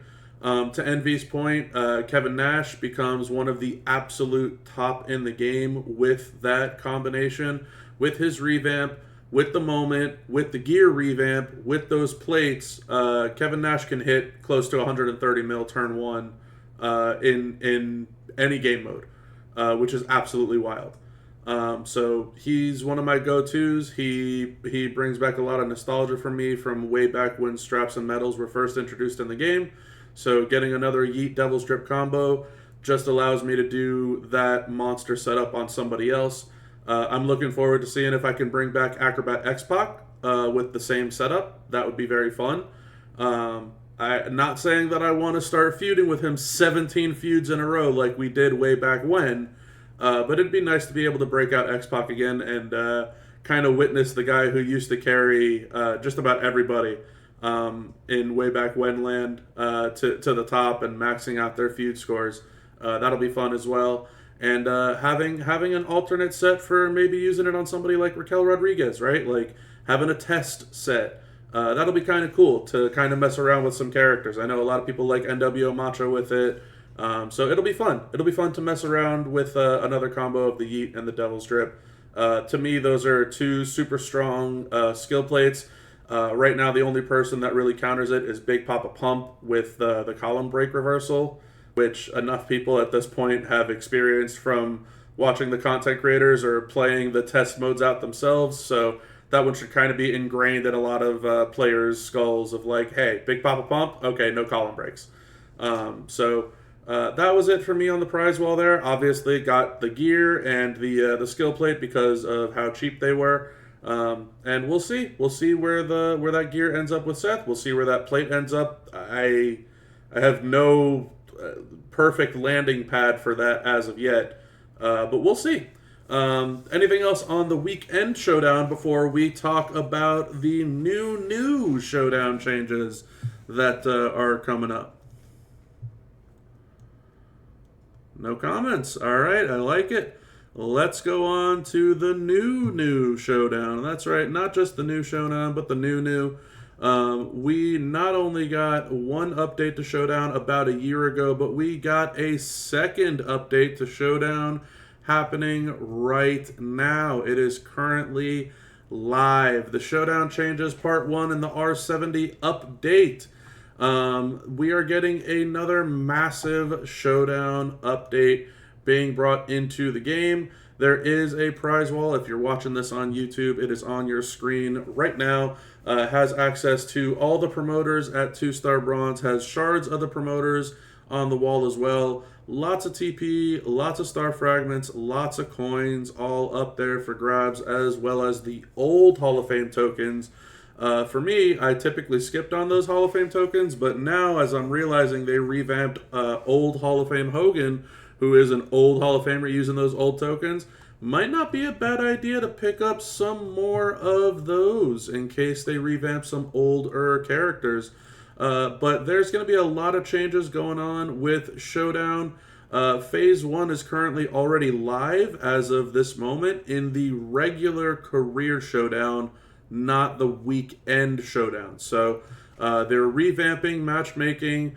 They are adjusting the notoriety reset. So instead of dropping back down to, I think it's like 200 noto, you'll probably see that you're at like 2,000 notoriety, something like that, 2,300 in the career Showdown. And at the lower leagues, people will not lose notoriety when they lose a fight, so that they will continue to be able to climb through the leagues and progress. This prize wall, rather, that we have live and on the screen currently will go down on the 25th of March. Something to keep in mind, the price tags on this wall compared to the price tags in the Showdown shop are not different at all. So that's something to keep in mind. It's not like, okay, I need to go and spend on the regular wall to get my 200 star fragments or my 100,000 coins. All of that same price ratio is the same exact payout as to this wall. So if you have 1 million Showdown coins, if you have 5 million Showdown coins, don't feel like you're missing out and still need to spend IGC on the regular Showdown wall. This prize wall is going to stay up for about a month. You can turn in your currency here for a larger payout and a larger reward. So easier to get your resources there. Curious what everybody's thoughts are in regards to the new Showdown. The prize wall, is anyone looking forward to the new Showdown changes? Is everyone happy that they get to spend all this built-up currency that they've had for essentially a year?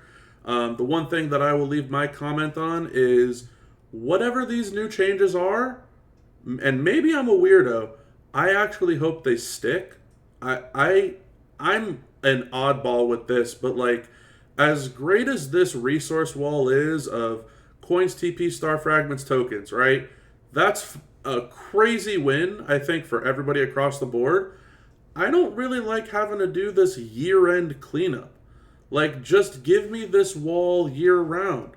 Give me something that I can turn in more currency for on a regular basis. Like, I don't like having to go through at the end of this year-long experience where it's like, oh, I have 5 million Showdown currency because every day I log in and I clear out the top 6 items no matter what they are, and all it takes is like 10,000 coins, and then we have another Showdown weekend where I pick up 200,000 coins, and you've done that for a whole year, and here you are millions of currency later, and it's like, well, time to clean stuff out. And it's like, it just I don't know. It just kind of hits me different where it's like I don't want this. This same exact thing plays into the tone that we had before where it's like, what else do you want? We're giving you this, right? It's like, I'm stoked that I have this. I love that I have this wall. This is fantastic. But could we make the game more efficient to where I don't need this type of prize wall every year? Like, can I just turn in my currency while playing the game on a regular basis to get this type of stuff? It feels a little odd to me. Anyway, that's my tiny little rant there for the new Showdown stuff. But very curious to hear everybody's thoughts on the Showdown stuff. Yeah, I'll start it off. It was good to be able to clear out the excess coins. I think it was up over 3 million. So, I'm not up there anymore. I guess they already started kind of rolling out the matchmaking stuff, at least on the regular Showdown, the one that's there Monday through Friday. It seems to be okay. You do get you don't get those 100 notoriety guys or 1,000 notoriety guys over and over and over again. So that's pretty good. I think hopefully it's changed for the better, and we actually want to play the weekly Showdown stuff, because I think up until this week I haven't played it because we had so many Showdowns. I just didn't want to play it every day. Mm-hmm. So I mean, if they can reinvigorate this game mode for the daily play, I'm all for it.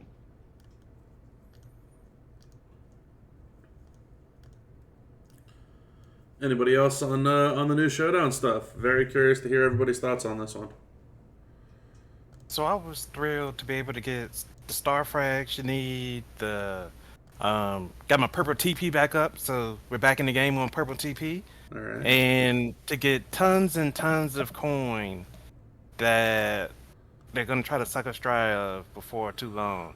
But I got my coin strong, got my TP strong, got my Starfield strong. I feel good about that. But I would like for the game not to constantly switch, like you said. I would like for just either keep on updating what we have and keep it good, or just find something that works for a long time instead of every year is, we clear out your coins now, we're starting over again.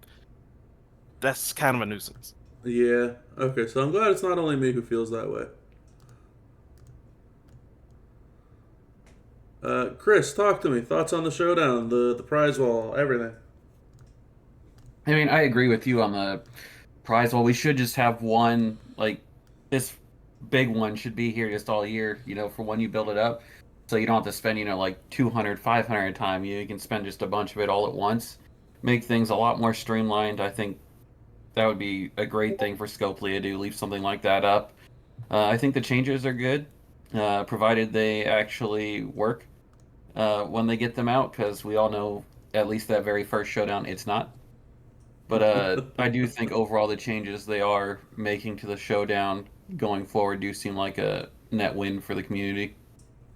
I can dig it. Yeah, I mean, I'm looking forward to the idea of having 4,000 notoriety and not finding someone who's at about 200. That would be great. B-Rock, talk to me. Thoughts on the new Showdown and the Showdown prize wall? So I guess I'm going to be a little different than everybody else, only because I know that in the past, when it comes to Showdown, you get to where you want to get. Overall, if you're not leaderboarding, you basically drop. And I might be somebody who still does this, and I might be outdated. But when I'm done, I put fodder in there. So that always would help out the lesser guys. So now I don't think they're going to get that because they're not going to see me anymore. Is that correct? Yeah. Yes. Well, so so if you're higher up, you won't see the lower guys, but the lower guys will still be able to see you if you're higher up. So that's what I was unsure of. So they will still, if they're trugging along, they'll still get somebody at a higher rarity of them, a notoriety of them, but it will be equated to the combined roster talent, correct? I don't think it has anything to do with the roster talent. Yeah, it's all on notoriety. So yeah, so then they're probably not going to see me. I mean, yeah, if that's the case, there's it's all based on Nota, to my knowledge. So I think it's going to be harder for the newer players now because they're not going to get as much, people who throw fodder in there at the end just to help out the community overall. Yeah. So if they're playing, if they're playing against people their same range, then they're gonna end up playing people who are actually. It's gonna be more competitive for them, which means it's probably gonna be a little harder for them. Sure. As opposed to being able to cherry pick. I think the goal is that it might be a little more difficult to climb in that sense, but it's going to be an easier climb because they won't be able to lose notoriety if they get hit on their way. Well, you know what? I can understand that. And I don't know what the level is, but if they're whatever level and that's the caveat for it, that's great. By all means, go through it. It's just that I think that some people are going to find the Showdown to be a lot harder than they have previously. Even now, when I go in, I still see people who drop their roster, and it's like, all right, cool, do, and keep it moving. Right. Yeah, it's going to be an interesting dynamic. Yeah, and in regards to the prize wall, it's a prize wall. It's a prize wall. You didn't get nothing off of it? Listen. So I'm gonna say this. As much as we want consistency, this game is consistently inconsistent. This is going to be great for the next 4 months. Then it'll be something different. What do you mean, like the Showdown update? Something is going to happen, and then we're going to revamp everything we're doing right now. We're going to do it in another 6 months. Okay, so you think they're going to revamp Showdown again? They're going to do something to say, hey, they're going to introduce something. They're going to do something to mess this all up. I'm not a betting man too much. Okay, but I will bet within the next 6 months. Hey, we've made some adjustments to Showdown to increase fair play and such and such, such and such. It's gonna happen. You can write it like a check. It's gonna happen. Somebody's gonna come up with some idea that's gonna say, hey, what was this? R70? R75. Hey, we're gonna introduce Steel Cage Showdown, which you can do this, that, and other. And next thing you know, now everybody who got themselves together is like, oh well, this is change. They're gonna change something. They're gonna do something off the wall. What's it? Oh, it'll be Elimination Chamber Showdown or something stupid. So with the prize wall, with the Showdown, I just take it as it comes. All right. So that's B-Rock's very poignant comments on this Showdown there. I was worried I was the negative one on today's episodes. Rusty, I'm not normally negative. I just have a bad taste in my mouth still from Hall of Fame month. And then the dumbness of the recent decisions when it comes to, hey, we're not going to fix this. We're just going to stick a band-aid over a bullet hole. So today I'm a little more to the point. Totally. Yeah, I think the salt is shared. I mean, I think we all get it. But I do got a question for you, Rusty. You there? Yeah, oh yeah, go ahead. Do you put cream cheese on your bagel? Oh my god. Oh god. I do, absolutely. If this is about bagel, the food, I don't know if this is some sort of metaphorical question.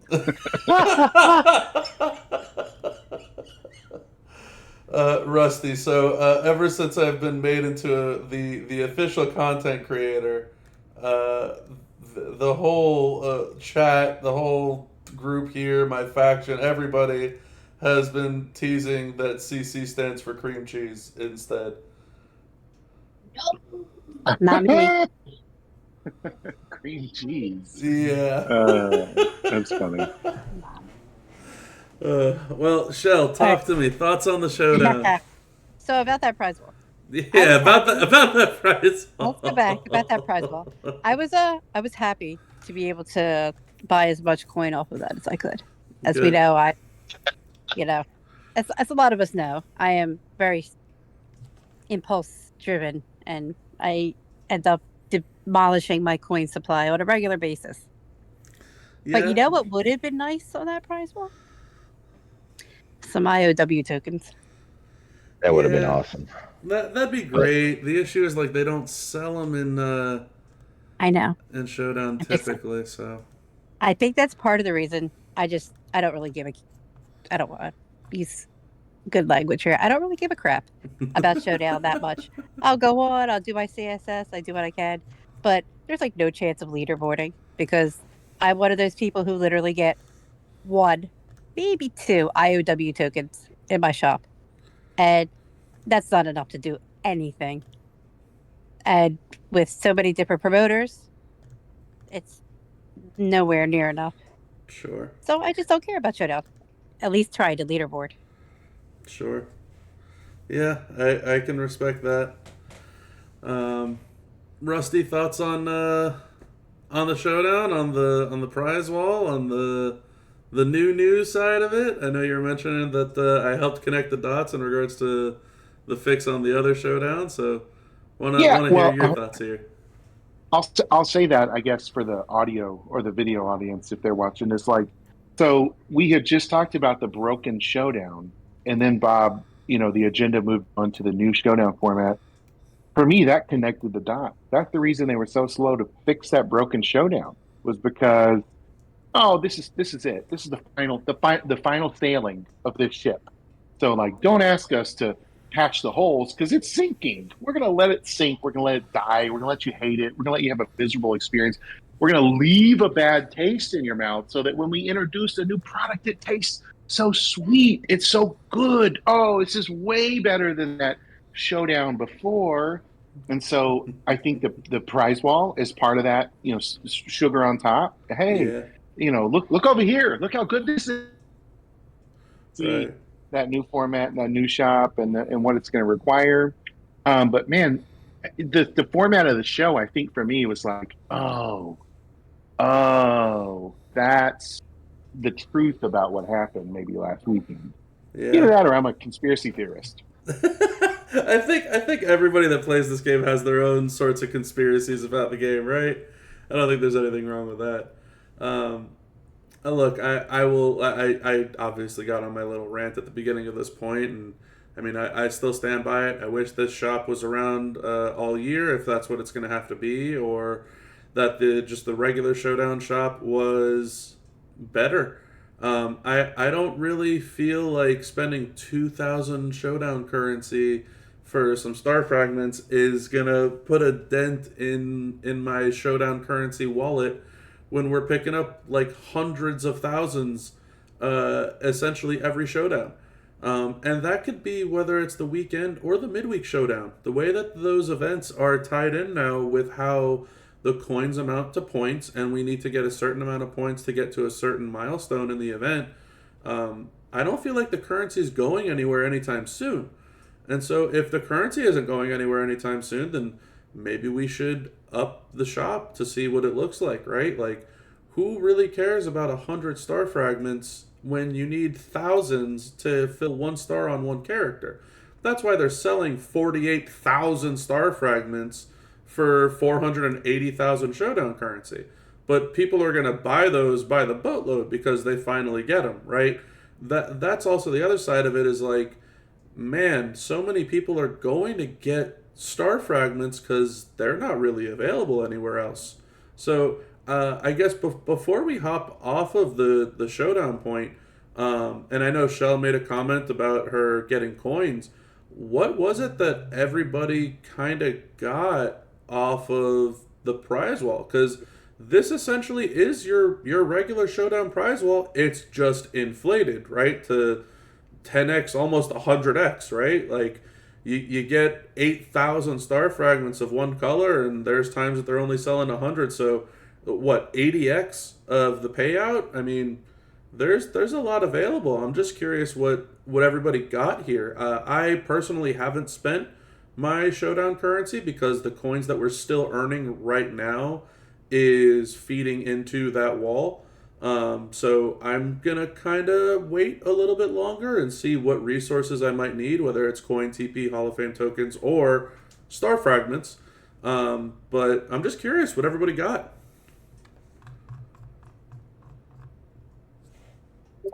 Well, I got a mix. I got especially from this newer prize wall. Like, I got some coins, I got some TP just to shore up, some shortages I was having. 1 star Hall of Fame tokens, the old ones. Yep. I got a couple of things of those because I had like 0.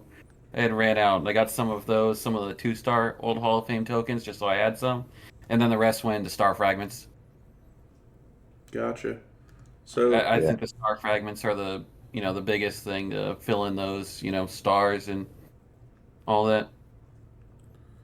I think I balanced out my TP. I had some purple and red were way off from everything else, so made everything even. And then a lot of coins and a lot of the 6-star Hall of Fame tokens, just to make sure that I had enough for talent ups later. Gotcha. I know Envy mentioned he shored up his purple TP as well. I know Shell mentioned coins. Rusty's commenting that he pretty much only took TP. He blew it out and always needs TP. I think I got a pretty close to 300k of all colors now, so I feel like that's a safe area. That's a huge pick me up from that shop for sure. Yep. B-Rock, what'd you hit on the shop? So I've not spent anything yet. Okay, so you're in the same boat as I am in. Yep. I looked at it. I need to wait and see, just based upon where I am, and I probably won't spend anything until probably March. And then after this MLC, probably beginning of next MLC is when I'll do it. It's a fair point. It's a good idea to probably wait until after the MLC prize wall raid to see what you can get from that one, and then kind of shore up whatever you're missing in between with the wall there. It's a smart idea. I will say, I myself, I'm not sure. I know coins are always nice to have. I'm looking at some of these Hall of Fame tokens as well, mainly the inexpensive ones because I just don't have them. So it'd be nice to be able to pick some of those up. TP numbers would be fine as well. I've got great TP where I'm at currently. Star fragments would be great as well. Have currently fantastic star fragments, and I still get chewed out from people that are in my faction, or even people that are not in my faction, about how many star fragments I have and what am I saving them for. I can't take them to the grave with me, but they will eventually get used when there's characters that I want to take up. I just don't feel the need to star fill every single person. Someone like Zombie Bailey, who's move damage, I don't really need to star fill her. So just the way that it's been rolling for me. Hey, Bob, can I ask you a question? Absolutely. How much TP do you think, or would you advise the average listener out there that they should have in their resource? Like if they're trying to gauge how to spend on that prize wall, what do you think our reserves should look like reasonably? Well, a good question, and I think You a are asking solid. the wrong guy. Well, here's the You thing, are right? asking A, the a, s- wrong guy. a solid answer, though, right? And look, I know that again, right? I obviously have more to B Rock's point, but I think a solid answer is 6-star gold currently is the top tier of character that we have available. And I just checked on, for those of you that are watching on the YouTube playback at home, a level 1 move to level 19, which is a 6-star gold maxed out move, is 10,407 TP. And every character currently has 8 moves. So even if you have, let's say, 3 blue moves, 3 purple moves, 2 black moves type of thing, that's 30,000 blue, 30,000 purple, 20,000 black TP. That is kind of a starting point that I would go based off of. And I would try to get to a point that you feel comfortable that you could take up a couple, if not maybe more than that, of 6-star gold characters. So I think a solid baseline would be 100,000, so that you can take up maybe close to 3 characters, or if you space out your TP well enough, maybe you could take out closer to 6 characters. And depending on how many characters you're trying to level up to the penultimate, the max, the 6-star gold top rarity, and mind you, that 10,000 is with maxing out that move at 6-star gold. Some characters don't need that max move. That's 4,000 TP in its own right. But yeah, there's a good chunk that I would argue saying 100,000 TP per color is probably a good starting point. If you can manage to get up to about 150 or even 200,000, that's also a very good spot. Coin wise, when you're talking about a character that needs to go up coin wise for a 6-star gold, for example, you're talking close to 1 billion coins per character. So very similarly, if you're looking to take up 6 characters, 6 billion coins, right? So that's about the break-even spot that I would suggest getting to. And star fragments on that regard is very tough. A lot of characters in this game typically are at 2-star for the freebie monthly, or 3/4-star for characters that you might hit out of keys or get on the monthly.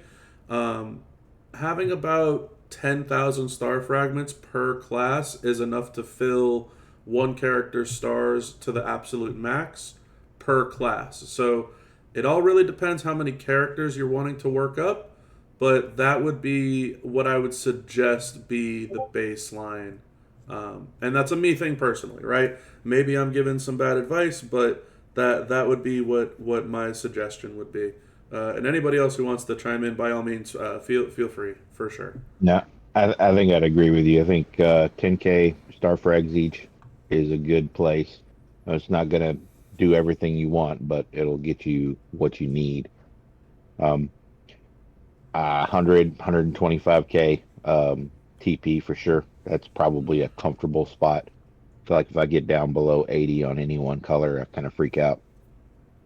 And then coin, yeah, you should probably want to be around 5 billion coin, which sounds crazy, but that would be a comfortable spot.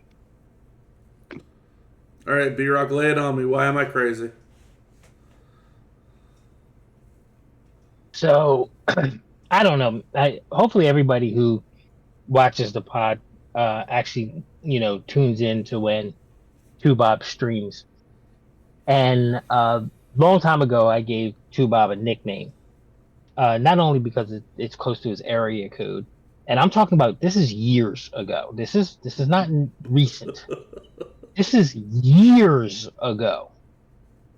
And Bob, what was that nickname that I gave you? I was Mr. 305. And why did I give you that nickname, sir? Because I had 305,000 TP. Of each color, not total, of each color, y'all. And then he had probably 600 to 700 bags unopened. More, So he more had than even that. more. He had more TP than that. And don't say had, say has. Has you probably no? Well, he did clear it out once. It was new He didn't clear inventory all and of new it out. Bob. He didn't clear it all out, but Yeah, he cleared a lot of it. He did that like 2 years ago. It's all back. And I'm telling you, I gave him the nickname before he cleared it out. So, Bob, just for giggles, I'm not gonna say the first word. How much purple TP do you have right now, sir? Those that are 1 watching, point what?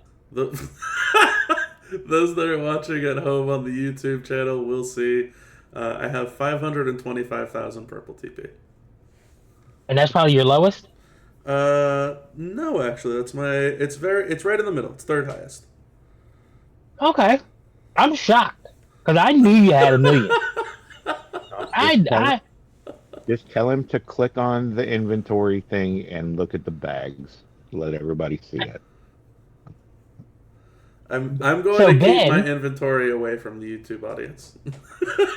Okay, I'm just saying. So Ben's right with me here when we're saying the dude's got 1 million TP. Probably each color.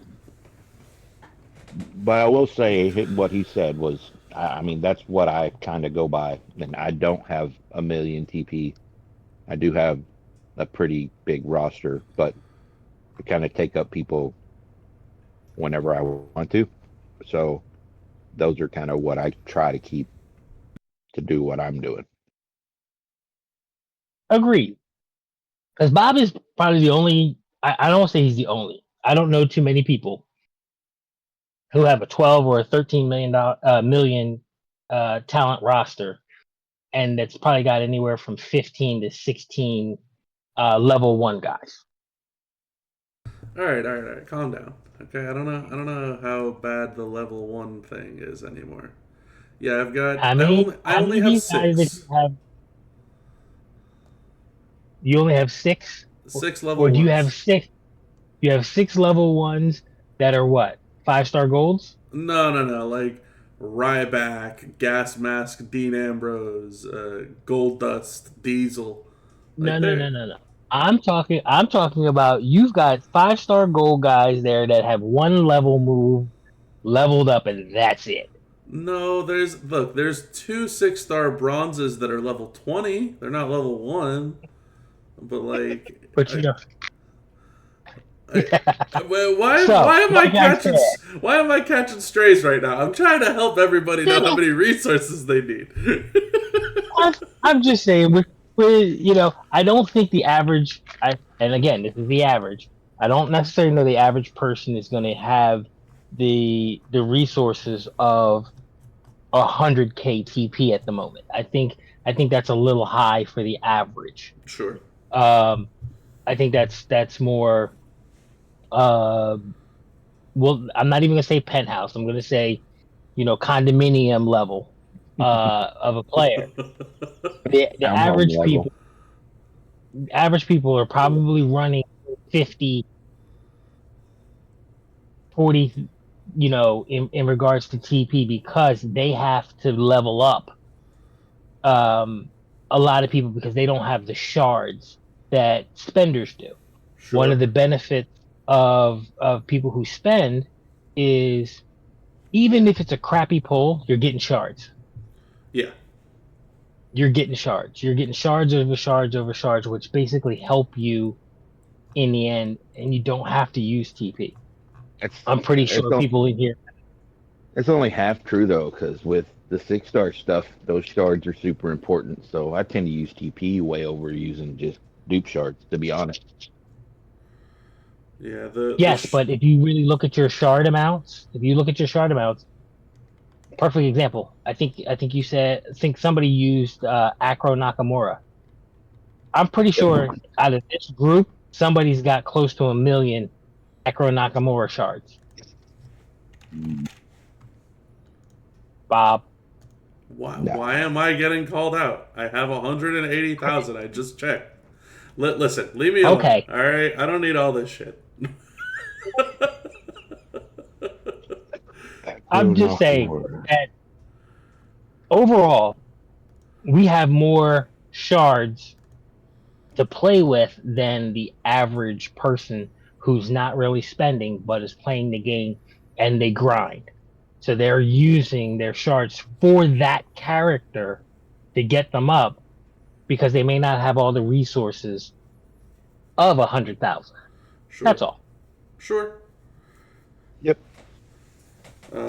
Yeah, I mean, I think for a lot of us, the shard conversion is really where the biggest bang for your buck is, instead of using shards to take people up. But yeah, it's an interesting dynamic.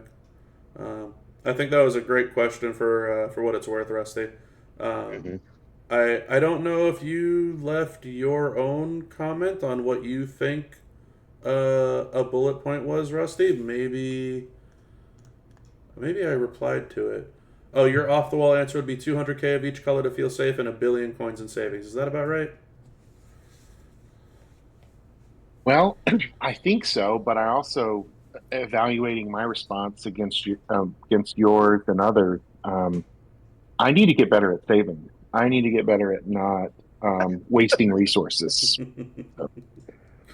Yeah, that's dude. If I had 1 billion coin, I'd cry, physically cry. a lot of us, and maybe it's just the Bob syndrome of so many people having watched me and the way that I play for so long, of being a hoarder. Like when you think about like people that hoard resources, or things that hoard resources, it reminds me of like when you talk about like in fantasy land and in mythical land, like how dragons just sit on this ginormous pile of gold, right? Like that's just what I feel like all of us need to be doing in this game, is just hoarding all your resources. Yeah, exactly like that, Rusty. Exactly like that gif of Scrooge McDuck getting overwhelmed by his coin by his coin wall. More like this. Yeah. But yeah, it's just the thing where it's like I feel like, especially with this game, this game is so much more than just a gem smasher. It is one of the most intense resource management games that I could ever possibly think of. Typically, like, you play games that are resource managers, it's a one-off game, right? Like you play Warcraft or whatever, for example, not World of Warcraft, but like Warcraft, and you have your lumber and your all this other type of stuff. Like, you play a game for an hour or two with managing resources. You don't manage resources for a day or for a week or for a month or for a year on the same account. Like, this game is in essence such a massive resource management game that, like, for me, it's almost like I can't go into an event just wasting anymore, because the same exact thing we were talking about before about the whole midweek one boss thing. It's like my master manager tour is going to show up, and I'm going to have to spend 200 million coins on Tuesday and Wednesday, and another 200 million on Thursday and Friday. Why bother spending 500 mil? Why bother dumping 1 billion coins on the weekend?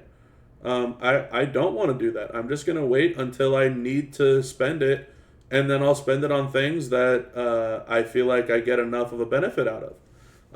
I guess that's the benefit of being at a point right now where it's where I'm at in the game right now, that I don't feel that I need to level up so many characters and so many things and so many trainers and coaches and yada yada yada yada yada to the absolute top, that I'm just content with where I'm at now, and I can continue to level up things when I need to, quote unquote need, no one needs to do anything, right? But the idea of like when there's a bonus, when there's a payback for doing so.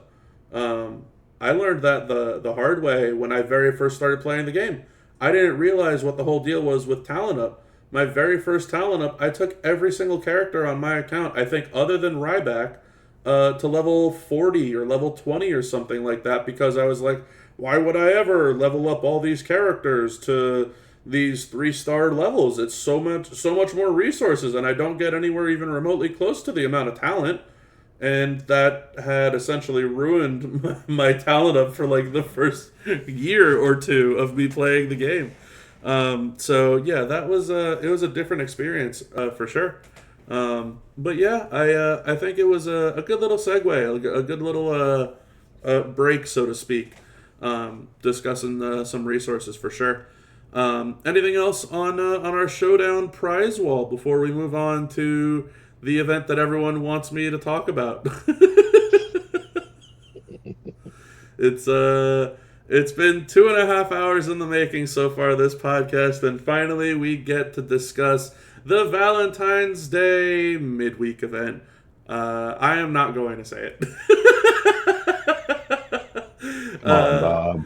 It's your official duty to say the name officially. My God. What was the name? What the name, like Beat Off My Lover or something like Oh, that? Rusty. Oh my God. What? I mean, I don't remember the name, but I remember thinking that's inappropriate. I just really need to formally put this out there right now because I think it's fitting. Rusty Graves, you are now an official honorary member of Not a Full-Time Job for that comment. And We also definitely official, Bob, I'll say it now, but official TNM honorary member as well. 100%. I've been saying that for months about Rusty. God. If you want, I'm not even a leader anymore, but yeah, go ahead. if you want, Bob, I'll speak for you. Will you beat mine? Thank you, Shell. That was the name of the contest. You'd get arrested for asking a woman that in public. You just walk up and, hey, I'm playing this contest. Will you beat mine? Yeah, she'll beat you over the head. What if it's the other way around? What if it's the woman asking? Then I think you'd get a lot. You'd get a lot of if she has something to beat, I'm leery. You'd have a lot of hotels rooms getting full. That's for sure, Shell. It's a brave new world now. You got to be open-minded. All right, so the Valentine's Day midweek event. There are some new power couples gears for Miz and Maurice, for Ludwig and Tiffy Time. Bianca EST, the striker Bianca that we have, has a brand new trainer ability at 35,000 for some row break damage and generation as well.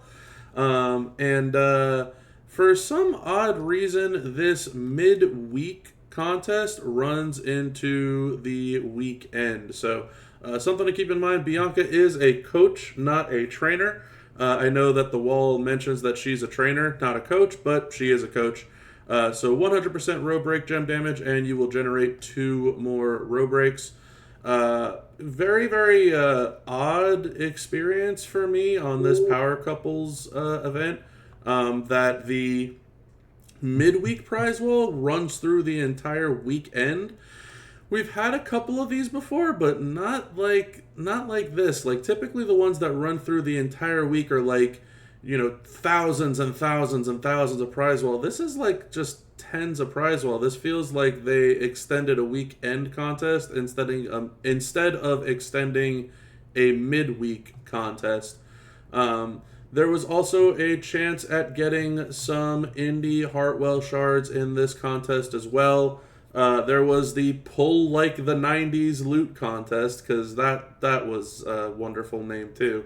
And if you managed to max out that contest, you got the Indy Hartwell gear, along with some retro loot bags, which had a chance at Indy shards in them.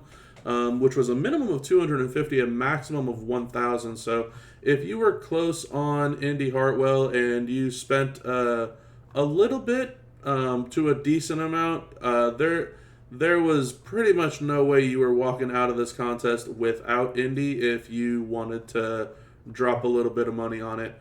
And that being said, the rest of this prize wall runs through the weekend, which we'll talk about after, I guess, this little brief stint of the midweek. Mainly this midweek addresses the 4 new gears. Tech Miz gets a +3 multiply gem strength gear. Tech Ludwig gets a +4 all starting MP gear.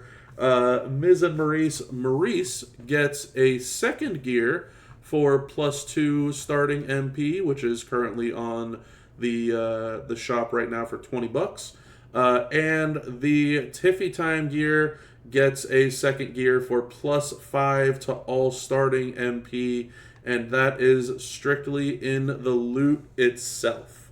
So thoughts on the gears? Does anyone here think that these gears actually makes any of these characters someone that they would use? I feel like Envy probably had the best comment in regards to like the revamp to John Cena, where it's like, yeah, when they're required, I'll use them, and he's good, but I'm not going to use him as my go-to.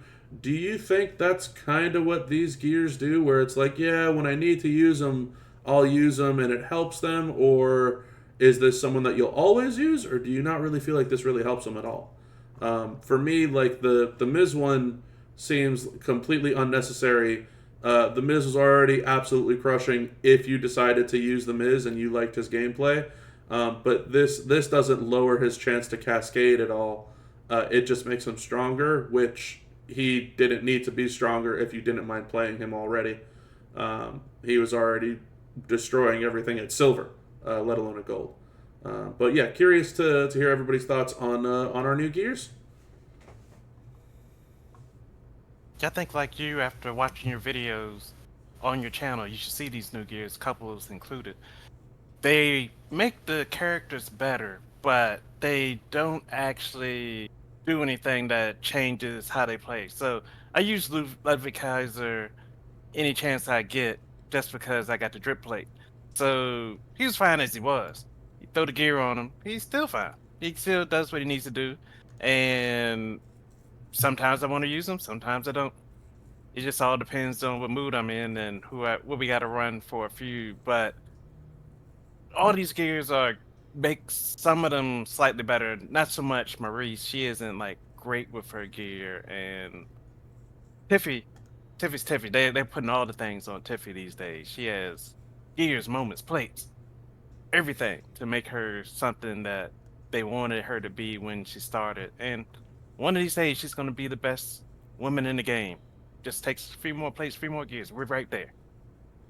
Yeah, Tiffy feels like she's gotten a skill plate, 3 moments, 2 gears, and now she's right up there in the running for top 3 acrobat female.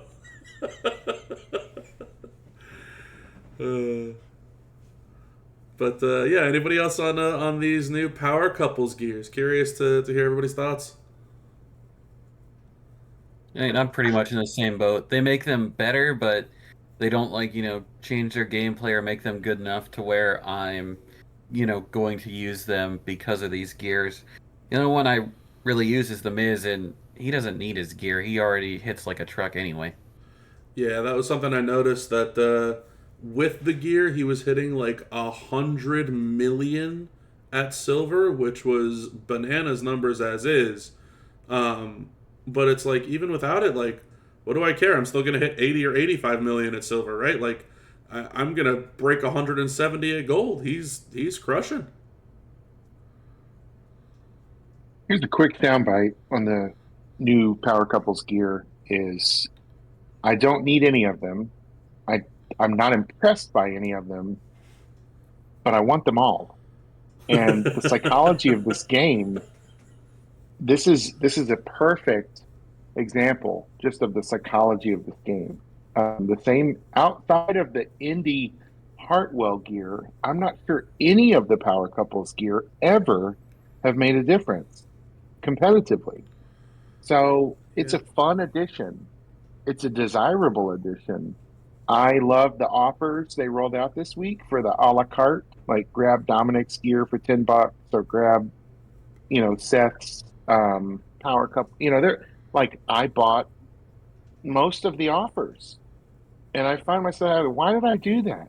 Yep. Oh, well, just so that the character I never use gets a little cool, when I look at them, or if they're ever a CSS, that'll be kind of a fun Easter egg. And it's like, dang it, I'm a sucker. But I love, for some reason, it's not a competition thing. But it's just like a fun level of that's why my kids buy skins in Fortnite, right? Yep. It's like, that doesn't make them better players at Fortnite, but they want that skin.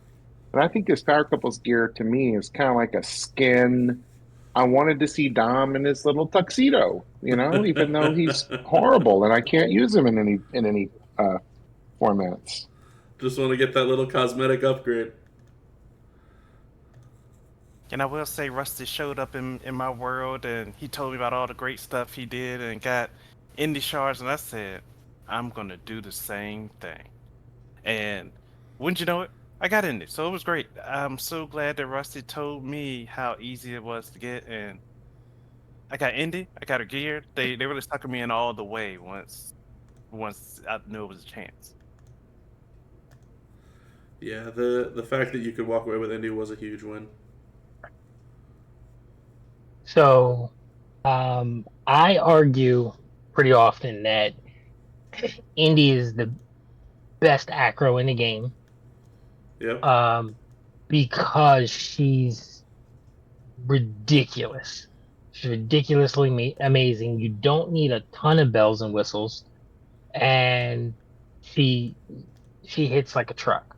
So, the gear, okay, you didn't need it. You didn't need it. But at the same time, it's just a skin, as Rusty said, it's a Fortnite skin. So hey, that's great, love it.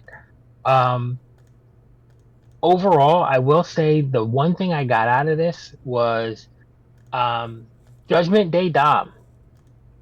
I threw the Tama plate on him. Okay. He was really good. Huh. I was shocked. I was literally shocked because I was like, how am I? Mine's only 6-star bronze. I have a fuse to take him to 6-star gold. I wasn't doing that. So I'm sitting there and he's a lower level 6-star. I threw the plate on him, and next thing you know, I'm like, oh my god, this is pretty good. So I think if we could get some more of that in the future, not necessarily the power couple, but if we roll something out, something similar, I think that'll be a big plus in the future. Yeah, I don't think the gear actually helps Dom's purple and trap gems out, but that is good to hear. Um, that he's doing well with a little plate upgrade. Um, I know Ben had to step away for a brief moment. Shell, talk to me about these power couples gears. What's your thoughts on them? I mean, I pretty much agree with everybody. They're cool. Some of them look really neat. I don't think they're game changing enough to really spend a significant amount of money.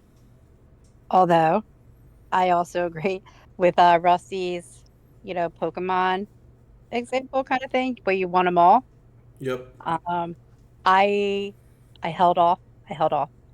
I wanted the Rhea and the Dom gears, but it's like no, I don't use them. It's not worth it. But I did get a these gear. Okay, so you spent enough to get the Indy Max? I got it. Yeah, I got a D. Okay. That's just because I love it, D. I love her so much, and I use her all the time. The gear may not even help her, but it's cute. It's a cute gear. That And her gear is a huge win. in her little heels and her little white outfit. No, Cute. that gear is a massive pick me up. That's +6 to multi gem strength right there. Yeah, just a little bit. Yeah, just a little bit. Ben, I saw you came back in. Comments on the power couples gears. Any thoughts on them whatsoever? You might still be on the phone. All right. Well, I will bug Ben for his power couples comments later on, but I know the podcast is running long here, so let's go ahead and get to our final point of the podcast. The Love is in the Ring Feud weekend. There is a new moment. The Miz and Maurice renew their vows. The 4 characters we just discussed with their gears, they are all getting a new moment as well. Universal moment gives them 50% gem damage, 50% gem defense, 100% move damage, 200% reinforced damage, 10 more generate of all color gems, and 8 more generate on snowfall gems. For those of you that are watching at home on YouTube, you will see that the moment is on your screen, and we're going through it right now. So all these characters get a nice little pick-me-up there. Any different comments that anyone would have if they get this moment for any of these 4 characters, to the point where it's like, the gear wasn't going to make me use these guys, but if I get the gear and the moment, maybe I will. For me, I still don't think that it's enough to get me to want to use any of them ever, outside of when they're required. Which is, again, very odd. Tiffy, once again, gets her 3rd moment. She has 2 gears, has a Tiffy time plate. I think she's great with all those things, but even still, I would rather use Indy over her. Miz is a solid modern tech, so is Ludwig, but I don't think that I would want to use either of them over Ilya Dragunov or even Julius Creed with a Tama plate. And Maurice is a female showboat, which, little interesting, but we do have Charlotte Flair, we do have Jade Cargill, we do have Maxine Dupree as other female showboats, and we're getting Asuka this month, which kind of what I mentioned earlier on in the podcast here today. I think a lot of people are going to be surprised when they realize how strong Asuka is and how much of a pick-me-up she is to anybody's roster. I don't think that any of these 4 are going to cut it, even if you did have all of the gears and the moment. Anybody else's thoughts on that side of things?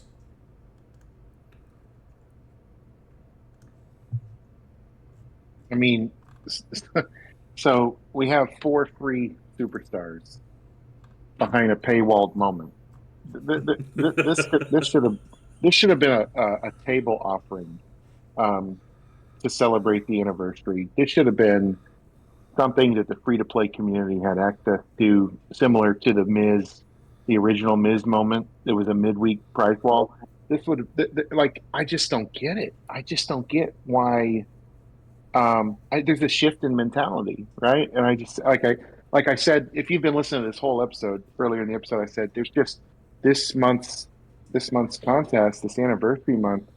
They did not have the charitable and the intentional design that they did last year, and this moment is more of the same with that mentality. I'm going, why? If this moment would actually help your roster, you're the kind of person that needed to have gotten it for free, right? And Yep. and that's where that's the disconnect there to me is disorienting. I just don't get it. I have no words for why they're charging for this. Do you think this could be, I don't want to say their get back or their payback, but do you think this is to account for the Seth Rollins plate being off in price? Potentially, and the only reason I'll say that is because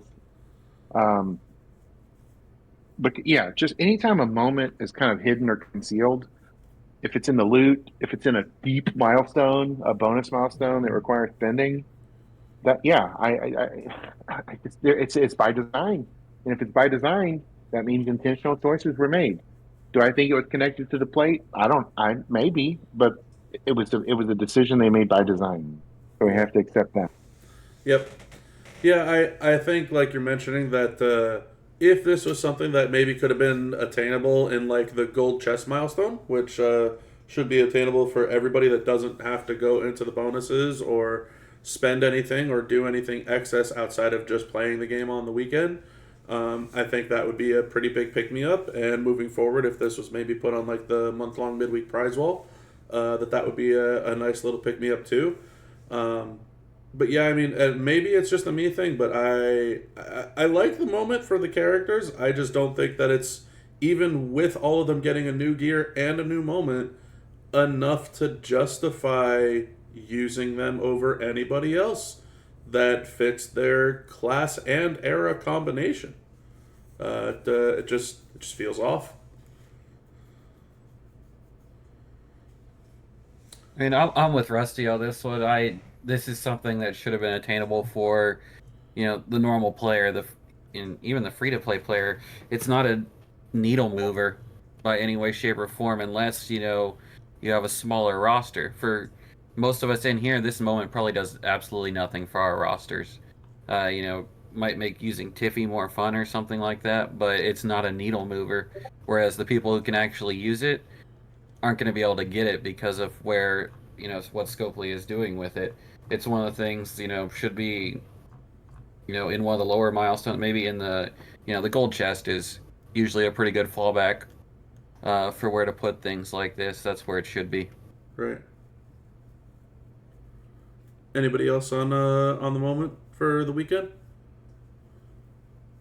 Yeah, it's not very good. Thanks, Ben. You're welcome. I didn't get your comments on the power couples gears, but I'm assuming with the gears and the moment, it's still not enough for you to want to use either of these characters.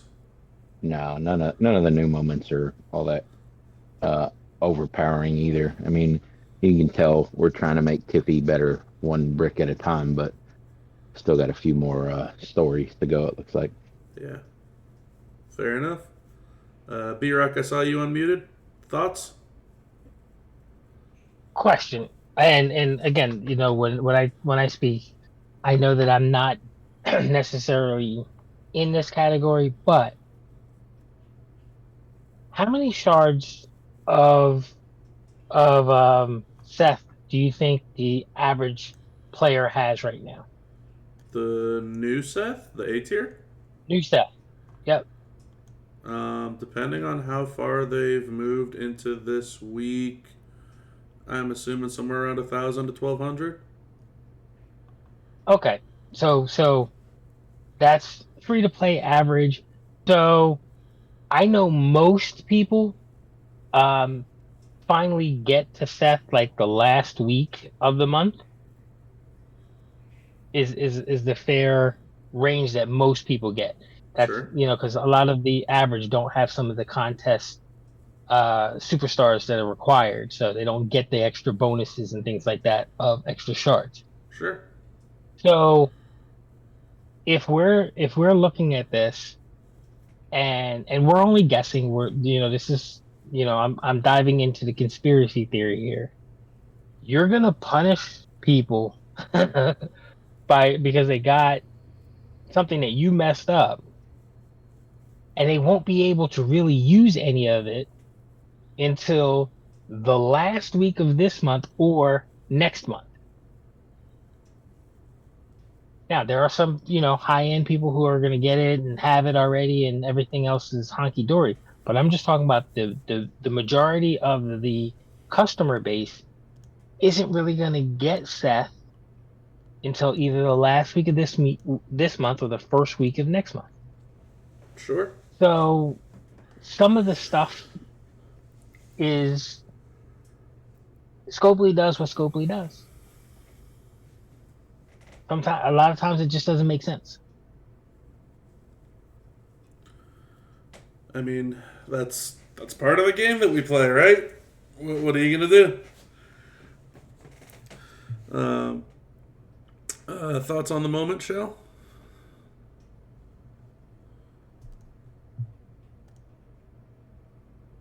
Honestly, I haven't really looked at it too much because it's been a busy couple days at work. Sure. So feud weekends are always rough because I work at night. So it's like, I get home and I barely have enough time to try to get some CSS in. So, no Speak. thoughts on the moment from me. Fair enough. Speaking of CSS, I guess that'll be our final point that we could talk about here. What's everybody's thoughts on 500 million war score?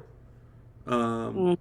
The 6 class and 6 era CSS is back again. So you need to win 10 fights for each class, and then you need to win 6 fights for every era that is not PG and not modern, and obviously not IOW, but every other era in the game. So Legend, Attitude, New Gen, Reality, Ruthless, and Hall of Fame. And it's a 20-hour female feud. What's everybody's thoughts on this contest?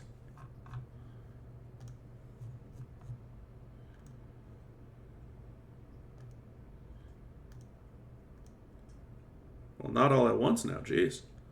Hello, Yeah. I'll step in. Excited. Yeah, that kind of is the sentiment. It's okay. I don't mind these,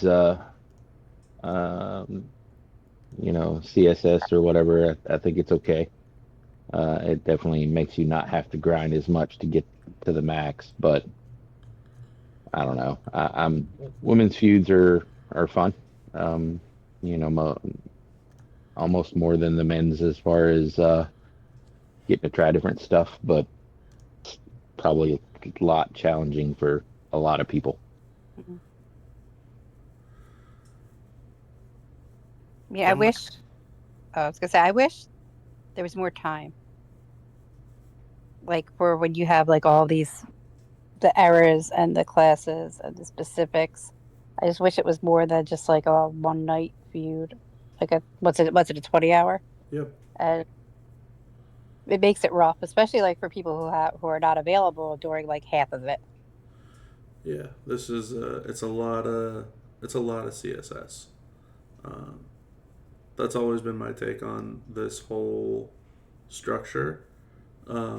It's less requirement intensive in terms of like not needing the newest, latest, and greatest and most expensive, but it is much more intense in regards to like how much someone needs to play.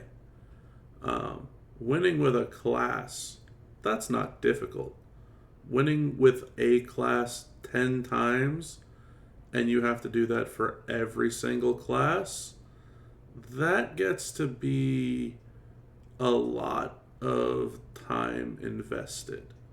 The last time that I remember doing this CSS list of 10 of every class and 6 of every era, I'm pretty confident it took me about like 3 hours just to get through CSS.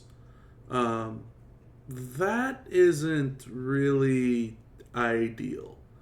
Is it better than not having the CSS? Sure, but I really don't like how repetitive it has gotten. That's kind of my outlook on it. Envy, I saw you unmuted if you want to leave your thoughts on it. Yeah, I feel like I'm gonna start slow, trying to get the CSS out the gate, and then when I turn up the heat and put all the goals in, it's gonna be nothing but fun. There's no football to distract me.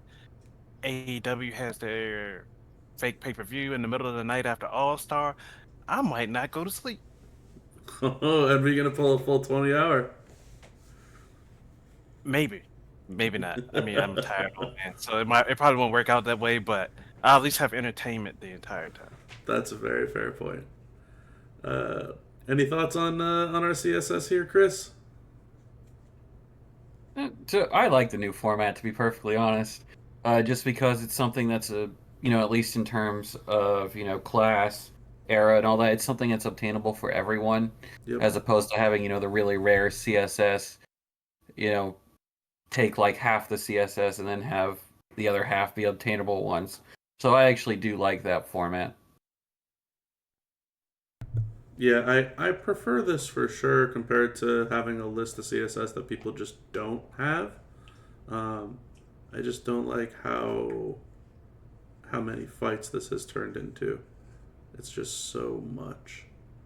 I do agree. It is a lot before you. It's a lot of matches to do before you can actually settle into your preferred feud lineup. So that can be frustrating. Yeah, and again, maybe it's just me because of where I'm located on the East Coast, but like the idea of finally getting to start feud with a real lineup at like 11 p.m. at night, it's like, man, I kind of want to go to sleep. I don't really want to start feuding now with a real lineup at this hour. And I'm sure I know feud is horrible times for plenty of other people too. So I just it's a weird one to me. It's a double-edged sword. It's a much better layout than just giving people hard CSS that they don't have or have to spend big money for. But man, 10 fights per class, 6 fights per era, like that's a lot. It's a lot. Rusty, any thoughts on our feud CSS feud contest? Well, I mean, this was Valentine's Day weekend, and it would have been very unpopular. But I like this design, and I would like the contest to start on Friday night. I know, yeah, that would be outrageous to have a feud on a Valentine's Day. However, and this may come as a surprise to some of our audience, but I'm a churchgoer. So Sunday mornings are for me, it's a time of faith and family, and it's very challenging to get to reach the goals that I have for myself in feud, and I'm always looking for more time to feud. That makes sense. So, are you thinking that like you would rather have the 20-hour feud moved from Friday to Saturday, or are you suggesting like Friday to Sunday and making the 20-hour go to something like 40, 48? Yeah, with the increase in the 500 million mat, I would like to see it go to 48 hours. And to me that just is, I think, commensurate with what the community is being asked to do, unless they have a pretty substantial feud roster. 500 million is that's a lofty ask, right? Where Yeah. in the old days, you get to 100 or 200 million, everything else is a reach or a stretch goal. So the big dogs can keep running and they're incentivized. But I think expanding feud and maybe taking your foot off the gas a little bit, at least for me, would be a relief. So I know that I used to chase feud boards competitively. Um, the idea of needing to go at a feud for 48 hours consecutively would just put me in a grave type of thing.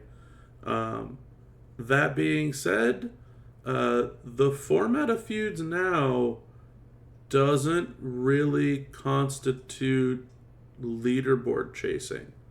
That's been my take ever since they switched out to essentially the 6-star gold meta and gold vibes in May. I think May was my last chase month that I chased feud. It's been a very cool, calm, chill, and relaxed 7.5 months since I have gone above and beyond to chase a feud. For me personally, I think it's fine at this point in the game. I think it would be fine for me if feud expanded to 48 hours, for example, which I don't think I ever would have said that for years because I would always be chasing. But with the idea that there's really nothing worth chasing on the boards anymore, I like the idea of opening up the weekend to everybody, the Friday to Saturday, the Saturday to Sunday, and have Sunday as your cleanup day like you always do.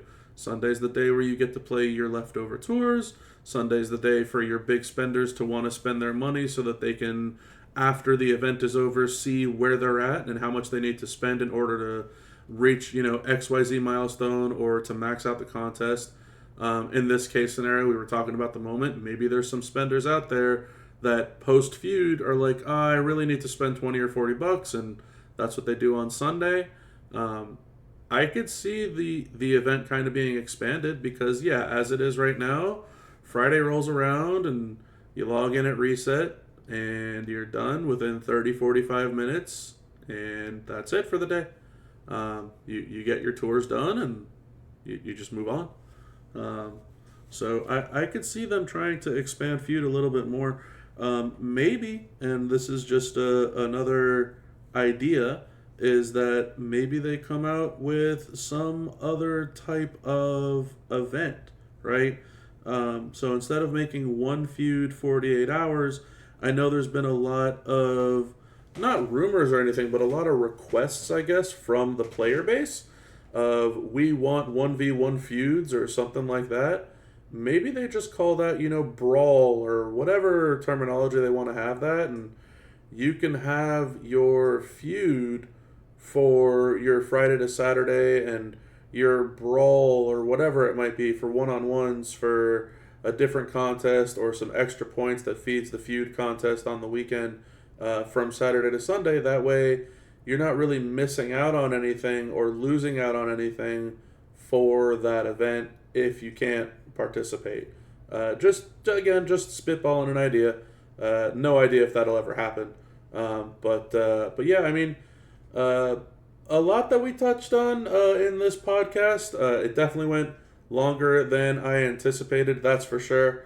But there was a lot of good content here. And like I was saying at the beginning, I definitely thought after typing up the list of topics that this was going to be a much broader amount of context that this podcast was going to kind of talk about. Because I was just planning on this being a regular 2-week podcast, but we went through close to about just around a dozen points, give or take, throughout the duration of the podcast. So very jam-packed first couple of weeks. Lots that we all talked about. Anything anyone wants to say before we go off the air? May I? Go for it. I just want to say that I am once again desolate that there are no howdy shards anywhere at all. But we get Naya shards, but no howdy shards. I'm just desolate. Yeah, that's how they're gonna sell it to you. 1 million on the UCC. No, I'm like 300 shards away. I'm not doing it. I'm not doing it. 440 shards away. That's what I need. We get none anywhere. It's just so sad. Bob, you're a content creator now. Come on, go push it for me. Yes. Also, I will say I am officially a content creator now. For those that are listening in live, for those that are listening in on the YouTube playback of this podcast, I will still be doing the podcast every other Saturday, 10 a.m. Eastern. You'll still see some of the background nonsense with me essentially navigating the game, setting my feud lineup, showing the moments when we're talking about the moments, the gears, the prize walls, etc. I try to do my best with providing some visual along with the audio as well. But yeah, I look forward to making a bunch more content moving forward. My requests, as always, are open. I'm actually currently working on a request from one Mr. Zombie Southside Envy asking about Hall of Fame DDP, so that request will be going live pretty shortly here. But yeah, that's it's the start of a new chapter for me, and I'm looking forward to it. So it's going to be a grand old time. Envy, I also saw you unmuted. Anything that you'd like to say before we close up here? Well, I won't try to plug for Ron Simmons shards, even though I need some. But there was one request that was sent to me through the chat and through several messages, and they wanted me to ask you, what was the name of the midweek contest? All right. To to round this out, because it's never going to stop if I don't say it, the name of the midweek contest, the Power Couples Gear Contest, that we got all of these wonderful, fantastic gears on, and I will join Rusty in saying this as a fellow content creator. It was the Will You Beat Mine solo contest. It was definitely a questionable name, to say the least. The weekend contest is the Love is in the Ring contest, and the indie loot was the Pull Like the 90s loot. So there you go. There's all your sound clips. You got it. Joey will be ready. I'm sure. I wanna hear Rusty's sound clip instead. That one was fantastic. Yeah, that was great. That one's going in the archives. Well, that is going to be it for Volume 11 of the Roundtable Podcast. A huge shout out to everybody who showed up. B-Rock, as always, thank you for representing the Riff Raff. Ben, huge shout out to you, and thank you, as always. Someone that I can absolutely call a friend. I thank you for hanging out with me after all these years and still doing the podcast. It's been great. Chris, as always, I do appreciate your input. It is fantastic. It's nice to know that there's someone out there who isn't B-Rock that can represent part of the Riff Raff, who doesn't have to give me crap over having 305,000 TP. So that's always fantastic. I know Evo's not here anymore, but massive shout out to the big fella. I know that he's dealing with some family stuff right now, so much love to him. Huge shout out to him. Shell, thank you very, very much too. I appreciate it. Thank you for always showing up in the past couple of months. This has been great to have you on board, even though you're giving me crap in the live chat right now. Fantastic. And Rusty, thank you for pulling up a chair. It's great to have another content creator in the group. How's that one, Shell? But no, it's great to have you on board. I love the addition that you bring to the podcast. I think it's been every podcast so far that you have a question that is entirely off the topic chart, and it's always just a good talking point. So from the stance of the host of the podcast, I really appreciate it. And Envy, as always, thank you for the levity that you bring to the table. It's been a blast, everybody, but until next time, have a good one.